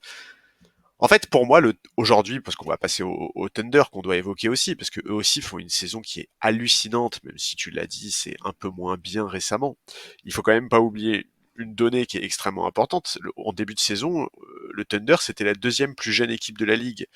Il y avait que les Spurs qui étaient plus jeunes qu'eux, donc les voir à la position à laquelle ils sont aujourd'hui à l'Ouest, dans le top 2, c'est remarquable. Moi, si je devais faire un pari sur le Thunder, je dirais que s'ils perdent au premier tour, je suis pas étonné. Par contre, s'ils passent le premier tour, je pense que c'est une équipe qui peut faire très très mal. Je pense que ça peut être un acte fondateur. Pourquoi tu dis ça? Parce que ça confirmerait qu'ils sont prêts? Ouais, je pense que ce serait comme un déclic pour eux, tu vois, ce serait un acte fondateur extrêmement important, je pense, pour cette équipe. Alors je vais être très franc, hein, j'adore cette équipe. Les profils qu'il y a, j'adore. Je suis vraiment très très fan. Je trouve que la saison qu'ils font, elle est dingue. Depuis le début de la saison, c'est top 4 attaque, top 4 défense. Alors oui, c'est un peu plus compliqué en 2024, mais on l'a dit, ils sont jeunes, ils ont le droit d'avoir des passages à vide. Il y a ce manque d'expérience qui est colossal et quelque part le fait qu'ils finissent si haut à l'ouest ça peut être un cadeau empoisonné parce que je pense que cette équipe elle préférerait jouer les Pelicans par exemple plutôt que les Mavs ou les Lakers. Hmm. Mais bon, En fait, ce qui me dérange beaucoup avec le Thunder, aussi fort qu'il puisse être, c'est un peu pareil. ils encaissent beaucoup de points dans la raquette. Ils sont pas bons sur les rebonds défensifs aussi. C'est pour ça que tout le monde s'attendait à ce qu'ils prennent un big avant la trade deadline et bien c'est pas sûr. ce qui s'est passé. En second chance points, ils sont avant-dernier. C'est les Wizards qui sont les pires. Après, t'as le Thunder qui est 29e, les Lakers 28e. Dans les points inscrits par les adversaires dans la raquette, les Lakers sont 17e et le Thunder, ils sont où? Ah non, ça va. Pour le coup, ils s'encaissent pas tant de points que ça dans la raquette. Et ils limitent les points en contre-attaque, ce qui est une bonne chose. Mais c'est sur les rebonds défensifs, ouais. Ouais, ouais, bah oui, bien sûr. Rebond défensif, c'est, je crois que c'est c'est la deuxième pire équipe de la ligue. C'est pas, faut voir. Mais contre une équipe comme les Lakers, par exemple, ça peut avoir une vraie importance sur une série de playoffs. Tout à fait. C'est-à-dire que c'est un point faible sur lequel tu peux vraiment appuyer. Oui, et qui peut effectivement leur faire perdre absolument toute chance. Non, mais en fait, en fait, tu vois, j'évoque les deux scénarios pour moi. Encore une fois, s'ils se font sortir au premier tour, je suis pas surpris et je suis pas déçu. Mais imagine-les sortir les Lakers de LeBron et Anthony Davis au premier tour. C'est un boost Ah de bah confiance. je les imagine très bien. Ouais, Mais, ouais. et t'imagines le boost de confiance pour une équipe qui, en plus, donc a injecté un peu d'expérience lors de la trade deadline avec Gordon Hayward, qui a un franchise player qui, lui, a déjà l'expérience des playoffs, parce qu'il en a déjà joué au moins, je dirais, 2 campagnes. Donc, on est complètement dans de la fiction, là, évidemment, et j'irai certainement pas miser de l'argent sur un beau parcours du Thunder en playoff, mais je trouve quand même qu'ils ont des cordes à leur arc, et j'attends de voir comment Marc Daigneault va s'en sortir. L'inexpérience de cette équipe est effectivement très. Ça nous fait nous gratter la tête parce que on sait toi et moi on en a parlé de cette équipe. On adore cette équipe. On adore. Moi je suis ultra fan de Chegidus Alexander depuis des années.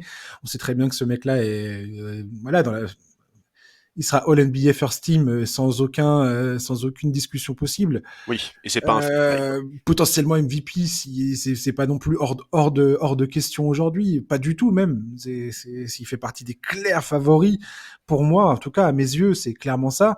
Marc Daigneault, c'est potentiellement le coach de l'année. Enfin, cette saison du Thunder est absolument incroyable.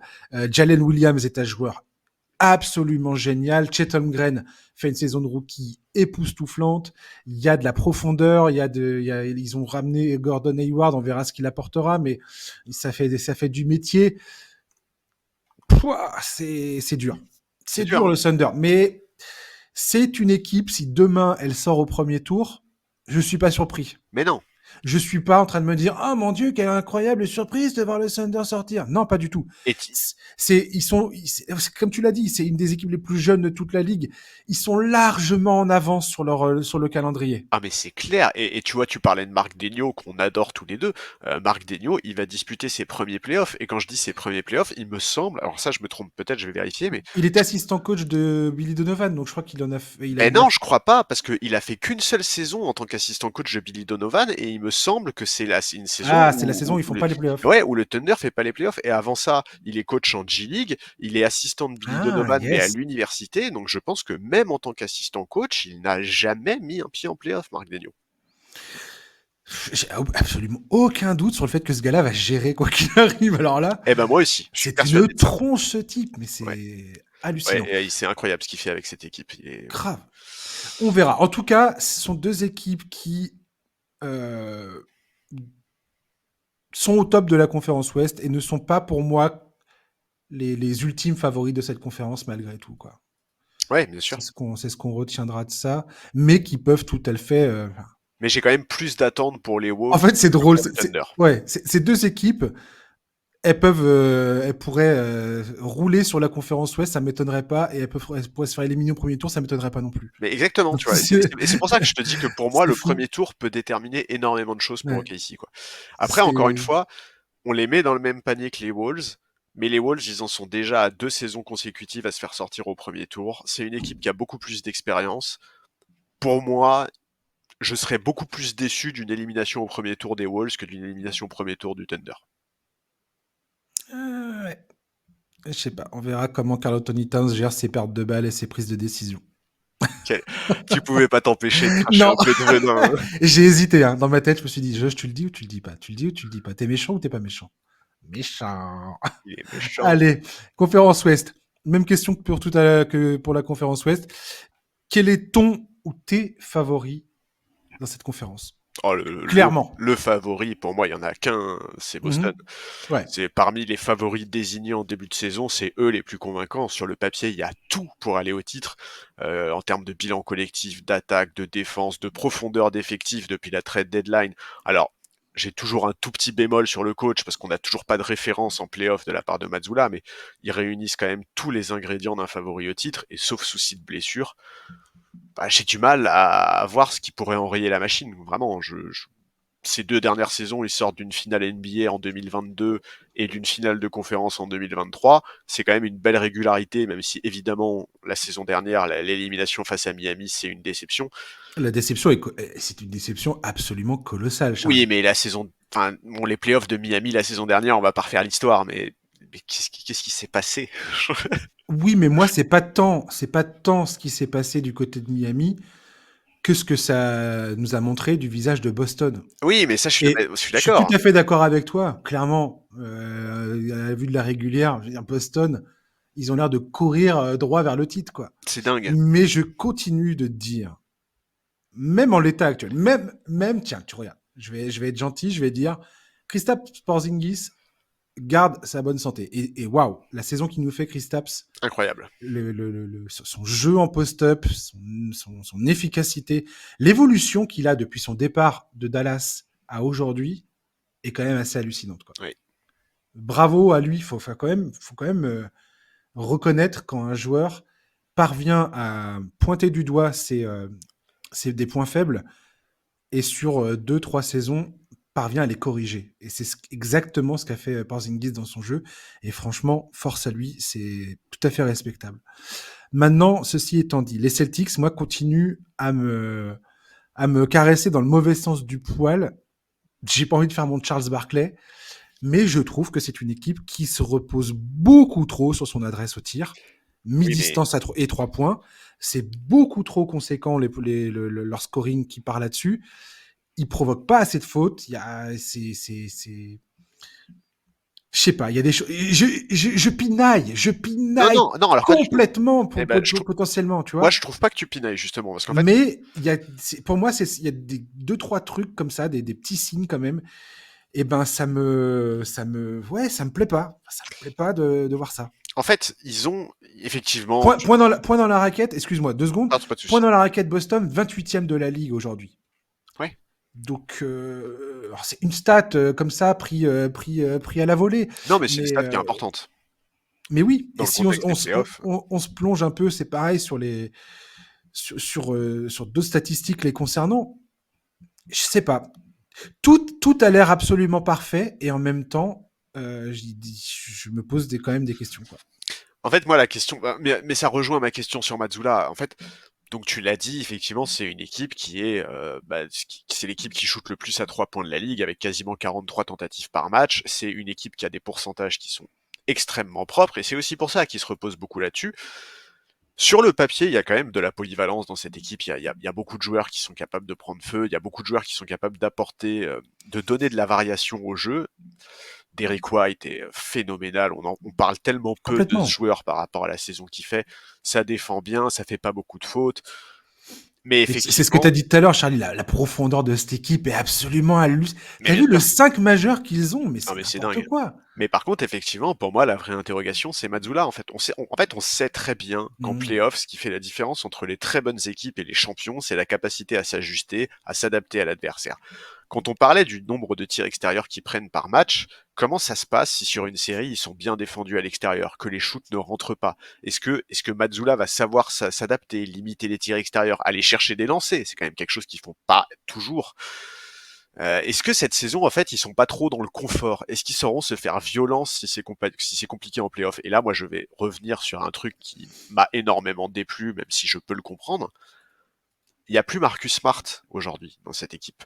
Ouais, on Est-ce l'a que vu, ça va ouais. avoir un impact en playoff, tu vois? Est-ce que si tu as une série, prenons au hasard face à Miami, tu vois, où le hit fait basculer cette série d'un match de basket à une guerre des tranchées, où ça se joue dans le hustle, où ça se joue dans l'agressivité, où ça se joue dans la capacité à aller chercher des fautes.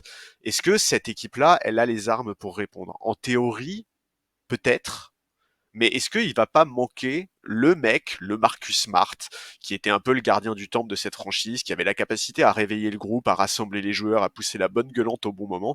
Est-ce que l'absence d'un mec comme ça va pas être un vrai problème si ça devient compliqué en playoff?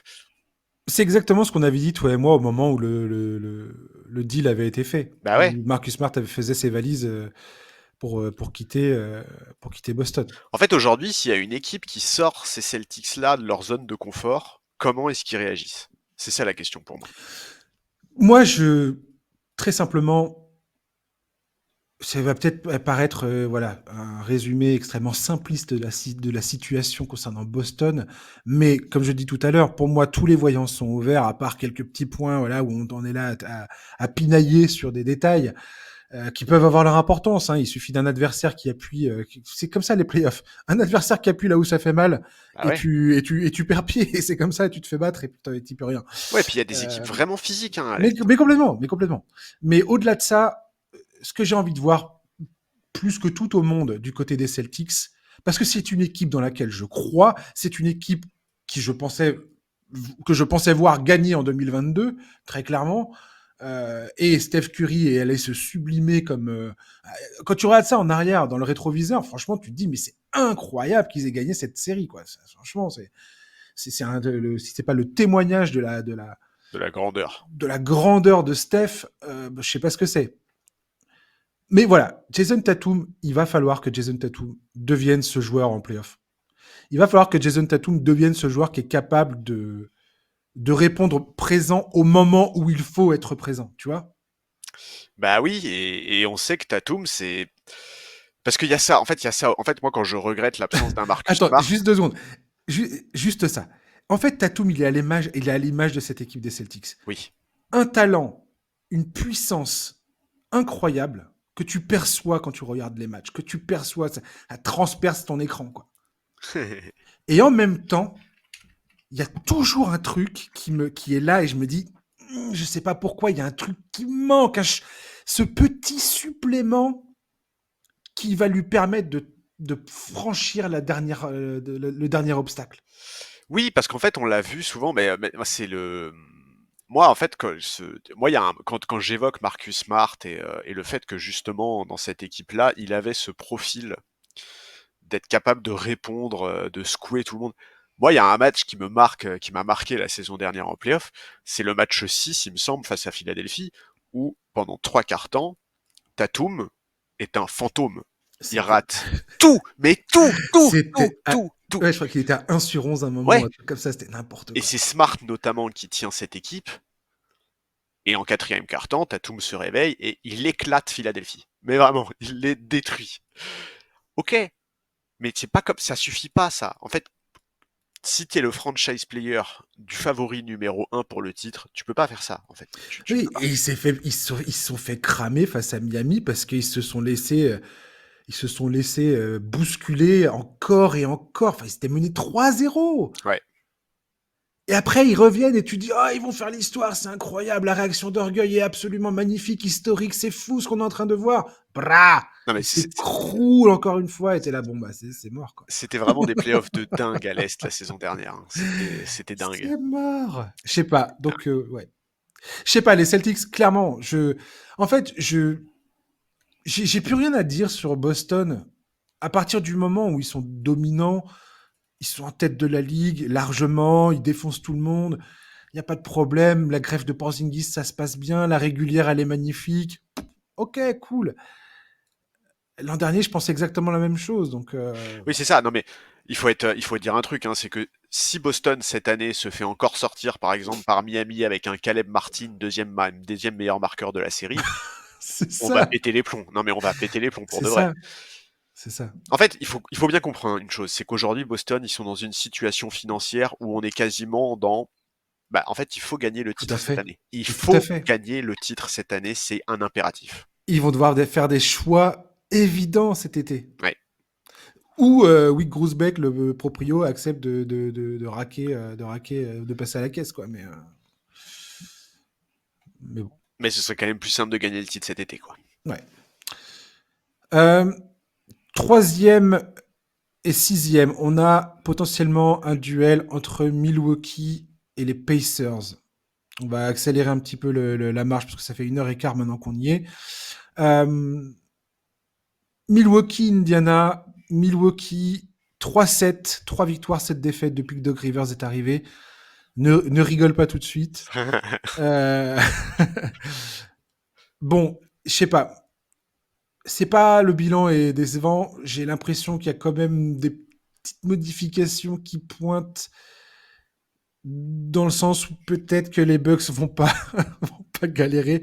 T'as comment je galère pour parler des Bucks. Mais c'est normal, c'est incompréhensible.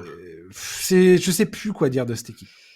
Je sais plus. Défensivement, j'ai l'impression qu'il y a du mieux, Oui, mais il y a trop d'irrégularités. Il y a trop de trucs qui se passent bizarres. Enfin, Pat Connaughton, qui est un joueur que j'adore cette saison. Enfin, là, il est pas du tout au rendez-vous cette saison. oui, et puis offensivement, ils ont plongé hein, depuis l'arrivée de Doc Rivers. Ouais. Et puis, il y a des trous dans cette équipe. Il y a des choses qui ne collent pas, en fait. Et qui me rendent très méfiant vis-à-vis de ce club. Je pense que dans un duel face aux Pacers, ça passe. Mais je pense que ça va potentiellement être une bataille, quoi. Une Ouais, vraie bataille. et c'est dingue. Et c'est pas ce qu'on aurait dit quand Damien Lillard rejoignait cette équipe, quoi. Ah bah ça c'est sûr. Non mais ça c'est sûr. Écoute, bon alors en gros déjà pour rentrer un tout petit peu dans les chiffres, donc avant Doc Rivers, cette équipe encaissait plus de 116 points par match. Depuis qu'il est là, elle en enquête 113,6. Donc il y a un peu de mieux. Par contre, offensivement, c'est 112 points inscrits avec Doc Rivers, ils en marquaient 120 avant. Donc il y a une grosse différence là-dessus. Maintenant, en fait, c'est même pas ça le vrai sujet. Le vrai sujet, c'est que cette équipe, elle souffle le chaud et le froid constamment. Constamment. C'est une équipe qui est à la fois capable de battre Boston, Cleveland et Denver, mais qui est aussi capable de perdre contre Memphis, Portland ou Utah. Il y Tout à a, fait. en fait, c'est impossible. Je comprends pas comment on fait pour avoir un avis tranché sur cette équipe parce que j'ai l'impression que d'un match à l'autre, c'est pas la même équipe qu'on voit jouer en fait, quasiment. Il y a une impression. Alors le seul truc sur lequel on est tous en train de s'accorder, c'est qu'il y a un énorme manque de sérénité. Mais ouais, je sais pas quoi penser. Même leur classement, il est en trompe-l'œil. Ils sont toujours troisième à l'Ouest, mais pourquoi ils sont troisième à l'Ouest? Ils sont troisième à l'Ouest parce que Embiid est blessé et parce que les Knicks, depuis des semaines, c'est l'infirmerie la plus remplie de la NBA quasiment. C'est pour Ouais. ça en fait aujourd'hui qu'ils sont troisième. Euh, Là, quand tu vois les déclarations de Doc Rivers après le match contre Memphis, c'est flippant. Le mec t'explique que certains joueurs étaient déjà en vacances dans leur tête. Enfin, Ouais. ça sous-entend quand même qu'il n'y a aucun sentiment d'urgence au sein du groupe. C'est fou. Je trouve ça fou. Je trouve ça fou. Ouais, et puis il y a pas mal de reportages là qui expliquent bien que Damien Lillard, il est pas. Il est pas bien. C'est dur pour lui. Bah ouais. Il est en plein divorce. Il y en a qui maintiennent le fait de ne pas avoir rejoint Miami, qui était sa destination préférée pour un transfert, quelque part l'a contrarié malgré tout dans le contexte dans lequel il se trouve, dans le contexte personnel dans lequel il est. Euh, alors sportivement, c'est peut-être mieux, ça a peut-être plus de sens. Ça, on peut le débattre, ça. Mais Ouais, voilà. on peut en débattre vu la Ce, saison qu'ils font. ce qui est fait. Et ouais, je sais pas. Cette équipe des Bucks, Giannis Antetokounmpo voilà, est à ce point incroyable que c'est pareil, c'est des joueurs, tu peux pas, c'est dur de parier contre un mec comme ça, double MVP, MVP des finales. Ah, bah voilà, t'as ce gars-là dans ton effectif, ouais, t'es plutôt bien parti sur la feuille, quoi. Mais ça prend pas et j'ai l'impression que ça va être trop court pour rectifier le tir là. J'ai l'impression qu'il y a trop de trucs à régler en fait du côté des Bucks. Alors peut-être qu'ils nous feront mentir à l'arrivée en playoff, mais pour l'instant je suis pas trop confiant. S'ils sont face aux Pacers, tu donnes qui favori de cette série? Bah, en fait, forcément, j'ai envie de répondre à Milwaukee quand même parce qu'il y a tellement plus. en fait, non, j'allais dire un truc bête là, tu vois, j'allais dire il y a tellement plus de certitudes côté Milwaukee, mais en fait, c'est pas vrai. Aujourd'hui, quelles sont les certitudes de cette équipe? J'en sais rien. Oui, je vais quand même dire Milwaukee parce qu'il y a Giannis, tu vois. Pour ça, en fait, pour ça et parce que je me dis que Lillard en playoff, bah, ça reste toujours un mec qui est capable de prendre feu à n'importe quel moment, qui est extrêmement clutch, qui maîtrise ces rendez-vous-là. Mais moi, je vais pas, on va pas revenir là-dessus, mais j'ai pas confiance en Doc Rivers. Là, après le match contre Memphis, il a dit qu'il fallait absolument changer certaines choses sur la manière avec l'équipe joue. Eh mais dépêche-toi, mon gars, il y a plus beaucoup de temps là. Il y a plus beaucoup de temps là. Si tu veux vraiment changer le style de jeu en profondeur, il faut vraiment s'y mettre maintenant. Donc, ouais, j'ai hâte de voir comment ça va évoluer. En Mais l'état, ils sont pas du tout parmi les favoris pour le titre pour moi. En tout cas, c'est clair. s'il y a un upset des Pacers sur les Bucks, Je serais tellement heureux. t'imagines si les Bucks sont encore en train de virer un coach? Ah, je vais faire le podcast qu'on enregistre dans la foulée. J'ai un sourire jusqu'aux oreilles pendant. Bah, c'est toi qui Voilà. l'anime, hein. Je te file l'animation du truc.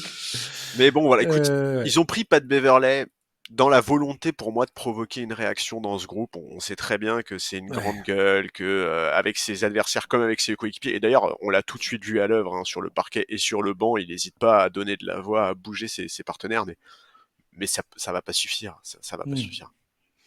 Ouais, on verra ça. En 4 et 5, on a les Knicks et les Sixers. On a déjà beaucoup parlé des Knicks dans le podcast, donc j'invite les auditeurs à réécouter un petit peu ce qu'on a dit sur cette équipe qui, bah, là, enchaîne les blessures. Ils ont fait un bon coup à la trade deadline avec Bogdanovic et Alec Burks qui rejoignent l'effectif. Mais là, Bogdanovic, toutefois, a manqué son match parce que lui aussi a rejoint l'infirmerie. Enfin bref, Ouais, c'est c'est la un peu malédiction. n'importe quoi ce qui se passe en ce moment à New York. Donc, sous couvert qu'ils ont un effectif au complet, je pense que New York peut vraiment faire mal. Les Sixers, c'est compliqué pour moi de parler des Sixers parce que si Joel Embiid est pas là, bah c'est mort, Ah, ça change tout, ouais. c'est dead. Cependant, bravo à Daryl Morey pour avoir fait venir Buddy Hield. Il apporte quelque chose pendant l'absence de d'Embiid, donc voilà, c'est cool. Et la victoire face à Cleveland l'autre jour, elle était sympa. Euh, et franchement, il était très très bon, Buddy. Ouais, mais Donc 10-0 match de playoff en carrière, hein. ouais, bien sûr. Bah là, il va y aller, je pense. Ah bah oui, j'espère pour lui, oui. Sauf s'il dégringole à ce point, mais ce qui est pas impossible. Hein. Le Heat qui est septième, ils sont quoi 2,5 matchs derrière. Ouais. C'est rien. Hein. Non, C'est c'est pas rien du grand-chose. tout. C'est pas grand-chose. Et vu le rythme, enfin, ils sont 3 victoires, 7 défaites sur les 10 derniers, les Sixers. Donc c'est pas folichon.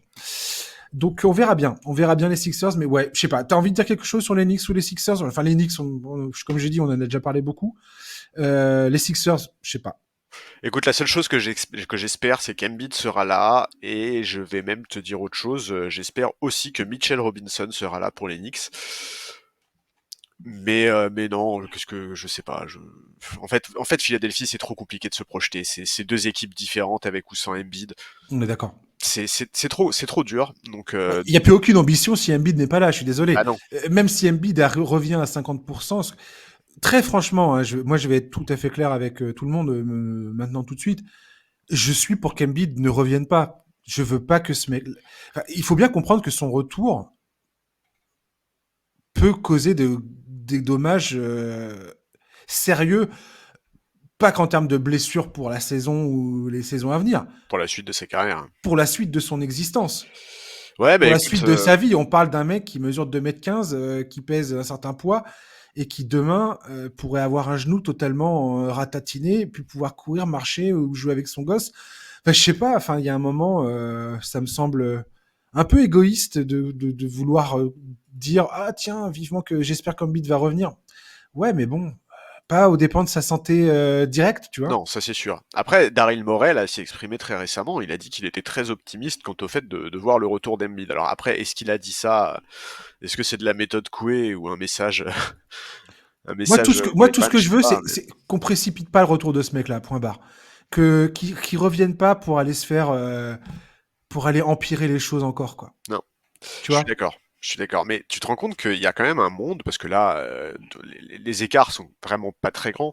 Et New York, ils ont beaucoup, beaucoup de blessés, mais les blessés vont revenir. Et il y a quand même un monde où on a un premier tour de playoff entre les Bucks et les Sixers, quoi. Ouais. Si tu te rends compte, enfin, Si on nous Je avait me dit rends ça au compte. début de la saison, enfin au premier tour, ouais, je trouve ça fou. Mais écoute, pas grand-chose à dire. Effectivement, les Knicks, on en a parlé énormément. Pour moi, si cette équipe est au complet, elle aura pas de difficulté à se débarrasser des Sixers, surtout si Embiid n'est pas là. Ouais. Moi, je rêve de revoir un Heat Bucks personnellement au premier tour. Je sais pas. Je suis nostalgique peut-être, mais voilà. Et un Knicks Pacers aussi, ça me plairait bien. Rien que pour la dimension historique du truc. Ouais, Euh, ouais, ce serait sympa.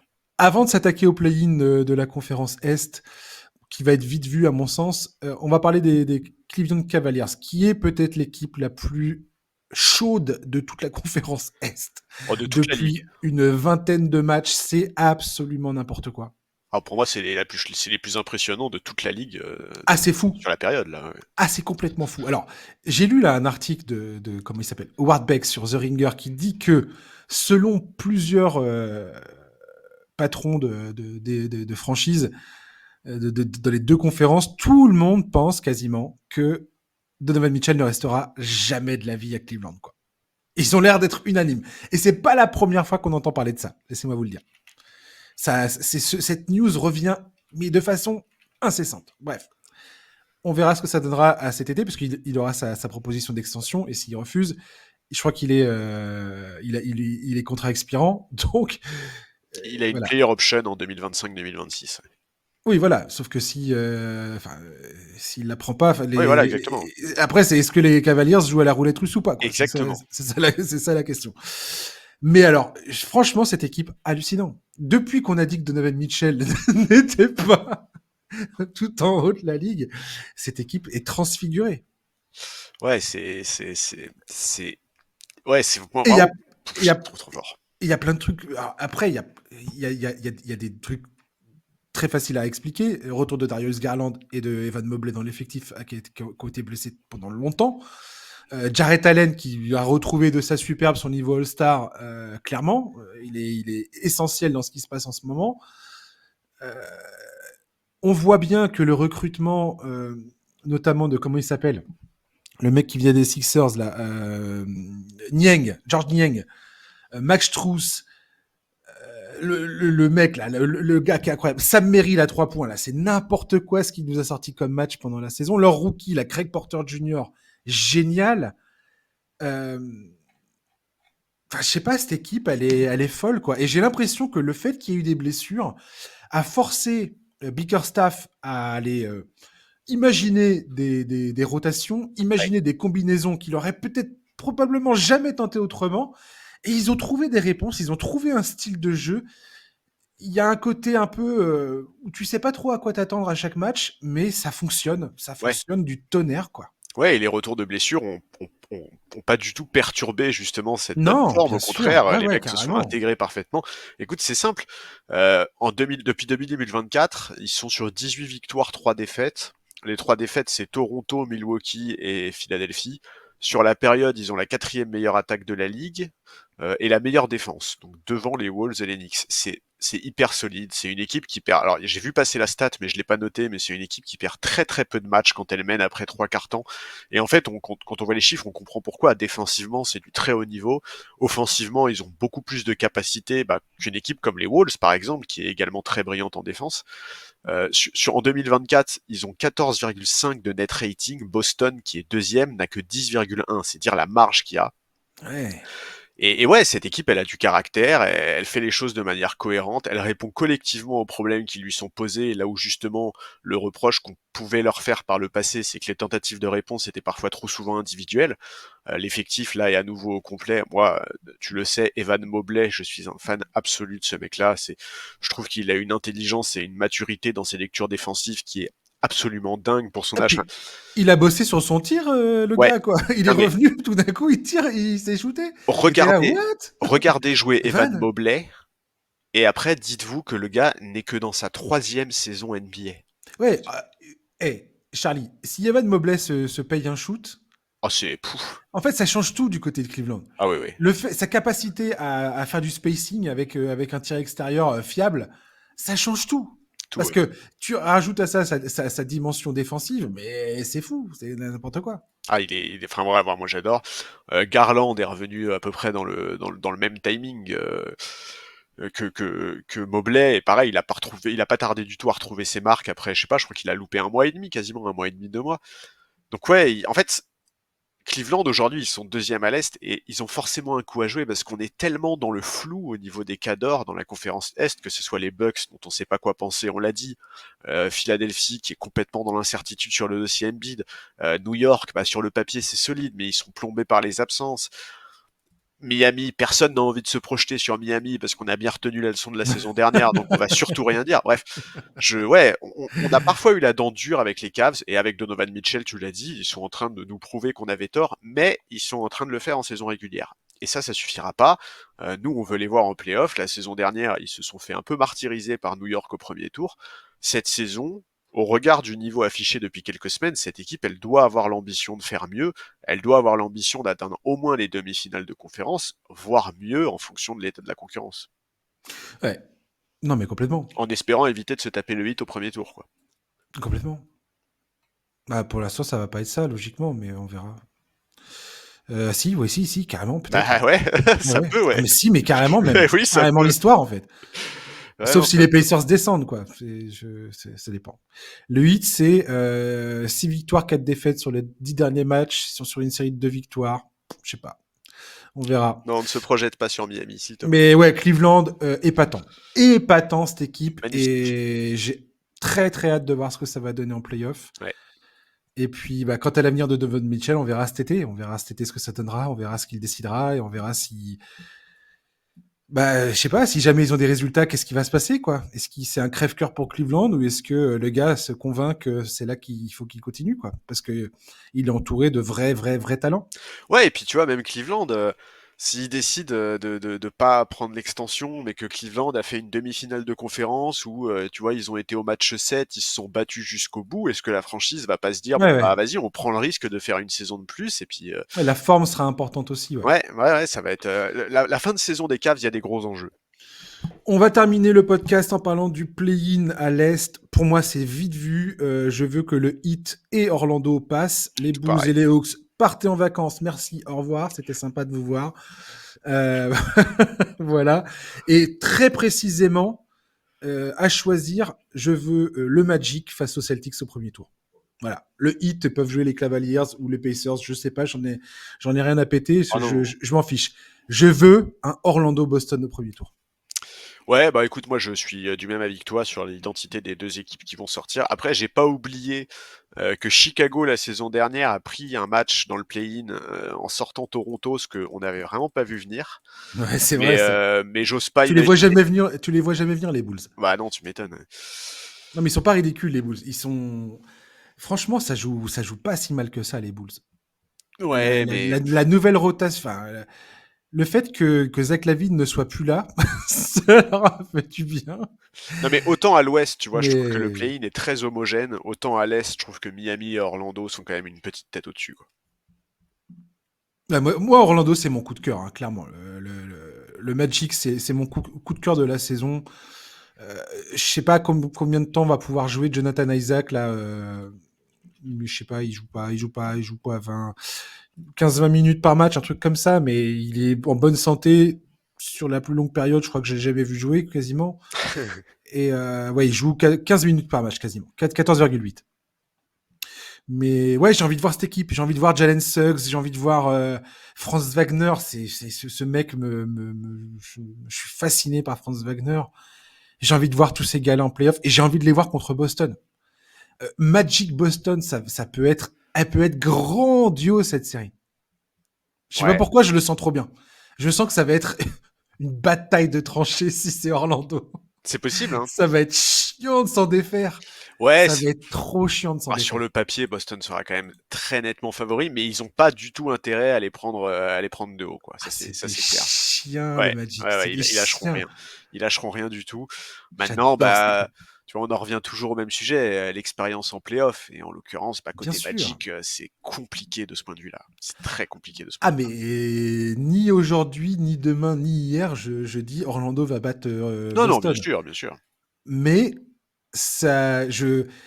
à choisir, c'est un duel que j'aimerais énormément voir, quoi. Très clairement, ça me fait saliver à l'avance de voir ces deux équipes en venir aux mains. Alors c'est pareil, toute cette histoire de play-in là, ça se joue du côté de à l'est, ça se joue sur rien du tout quoi. Je veux dire, si tu regardes Orlando, Miami, Indiana, Philadelphie, New York et d'une certaine mesure Milwaukee, tout ça en quelques temps, ça peut changer du tout au Et tout oui, quoi. bien sûr, le classement peut beaucoup évoluer. Ouais. Ça dépend. Tiens, je vais regarder. Tiens, pendant que tu réagis à Orlando ou je ne sais quoi, je vais regarder la force, la comment dire, la difficulté des comment dire, Des calendriers? des calendriers. Ouais. Bah non, mais moi j'ai pas de réaction très particulière. Je suis d'accord sur ton verdict final. Moi j'ai beaucoup de mal à imaginer ces Hawks là et ces Bulls là aller renverser le Heat et le Magic. Après se projeter plus sur un éventuel premier tour, ça va être compliqué parce qu'on l'a dit, les classements peuvent vraiment beaucoup évoluer. Quoi qu'il arrive, pour moi, Boston sera l'énorme favori au premier À tour des l'est. playoffs, voilà, à l'Est au premier tour. Mais, mais tu vois, si Miami finit septième, un premier tour entre les Cavs, par exemple, et le Heat, c'est compliqué de faire un pronostic pour moi. C'est vraiment très compliqué de faire un pronostic pour moi. Et ce, alors qu'on vient de chanter les louanges des Cavs depuis pendant 10 minutes, tu vois. Parce qu'aujourd'hui, le Heat en playoff, personne n'a envie de les jouer. C'est une formule qu'on dit beaucoup pour beaucoup d'équipes, Mmh, mais c'est plus vrai pour Miami que pour aucune autre équipe. personne. Personne. Euh, j'ai la réponse. On va terminer là-dessus. Dans la difficulté du calendrier restant, Orlando a le calendrier le moins compliqué de toute la ligue. Oh, sympa. Miami est 27e dans cette histoire. Je vais vous donner l'ordre. Tiens. Du plus facile au plus compliqué. T'as Orlando, Brooklyn, Boston, Miami, Memphis, Golden State, OKC, Denver, Toronto, Dallas, Minnesota, Indiana, Houston, Chicago, Atlanta, Cleveland, New York, Detroit, New Orleans, Washington, Lakers, Sixers, Sacramento, Clippers, Portland, Charlotte, Utah, Milwaukee, San Antonio et Phoenix qui a le plus compliqué. Ah, ça c'est une donnée qui est très intéressante pour Phoenix. Phoenix et Milwaukee ont le calendrier le plus compliqué parmi les équipes qui prétendent, enfin qui vont En en playoff playoff. quoi. Et c'est une donnée qui est très importante parce qu'on le rappelle, les Suns, ils sont qu'à une victoire du play-in, enfin qu'à une défaite du play-in plutôt. Et les Bucks peuvent dégringoler beaucoup plus sévèrement qu'on ne le pense. Ouais, tout à fait. Eh non, mais moi de toute façon, je te dis, hein, pour moi, les Bucks, ils sont aujourd'hui, s'ils sont troisième, c'est parce que y a pas Embiid et parce qu'il y a des blessés à New York. Hein. Sinon, pour moi, Ouais. ils seraient déjà cinquième. Grosso modo, Miami et Orlando sont quand même, à l'heure qu'il est, Atlanta et Chicago, ils sont 16e et 17e en termes de difficulté de calendrier restant. Donc voilà, Miami et Orlando, ça ne tient qu'à eux d'y parvenir quoi. Voilà, je suis désolé pour les fans des Hawks et des Bulls. Je, je préfère le Magic et le Heat. Voilà. Oui, et puis non, mais même quand on voit ce qui se passe sur le parquet, ça semble quand même plus cohérent de les voir eux sortir du play-in. Ah mais si, ouais non, mais si Orlando ne s'en sort pas de ce truc-là, je vais être très colère, je vais être chafouin. Tu vas m'entendre chouiner, Charlie. Je vais râler. Je comprends. Merci Charlie de m'avoir accompagné. Mais écoute, merci à toi et bon week-end de All-Star Game. Mais ouais, profitez bien de ce All-Star Game parce qu'on sait tous que malgré tout, c'est un truc sympa et important pour certains. Il faut pas bouder son plaisir. Si le All-Star Game c'est un événement qui vous plaît, et qui vous apporte du plaisir, et ben foncez, profitez-en. Il y a plein de trucs cool qui vont se passer. Le duel là, Stephen Curry avec Ionescu là, ça va Ouais, être top. Je trouve ça ça, c'est un truc qui est cool, ça, ouais. j'ai hâte. Ouais, le concours à 3 points, c'est un truc que je regarde tous les ans parce que c'est vraiment un truc qui me plaît énormément. Donc voilà, profitez-en. Et puis bah toi, Charlie, on se retrouve pas tout de suite, on se retrouve quand ça le 8 mars, un truc comme ça, je crois. Ouais, c'est ça, le 8 mars. C'est ça. Donc voilà, donc chers auditeurs, j'aurai 2 nouveaux invités la semaine prochaine et la semaine d'après. Donc voilà, merci Charlie. Mais écoute, merci à toi. Chers auditeurs, enjoy les playoffs, j'allais dire. Pas du tout, enjoy le All-Star Game. Profitez de cette petite trêve. Et puis on se retrouve la semaine prochaine pour un nouveau numéro du podcast NBA Corner. Ciao, bye bye.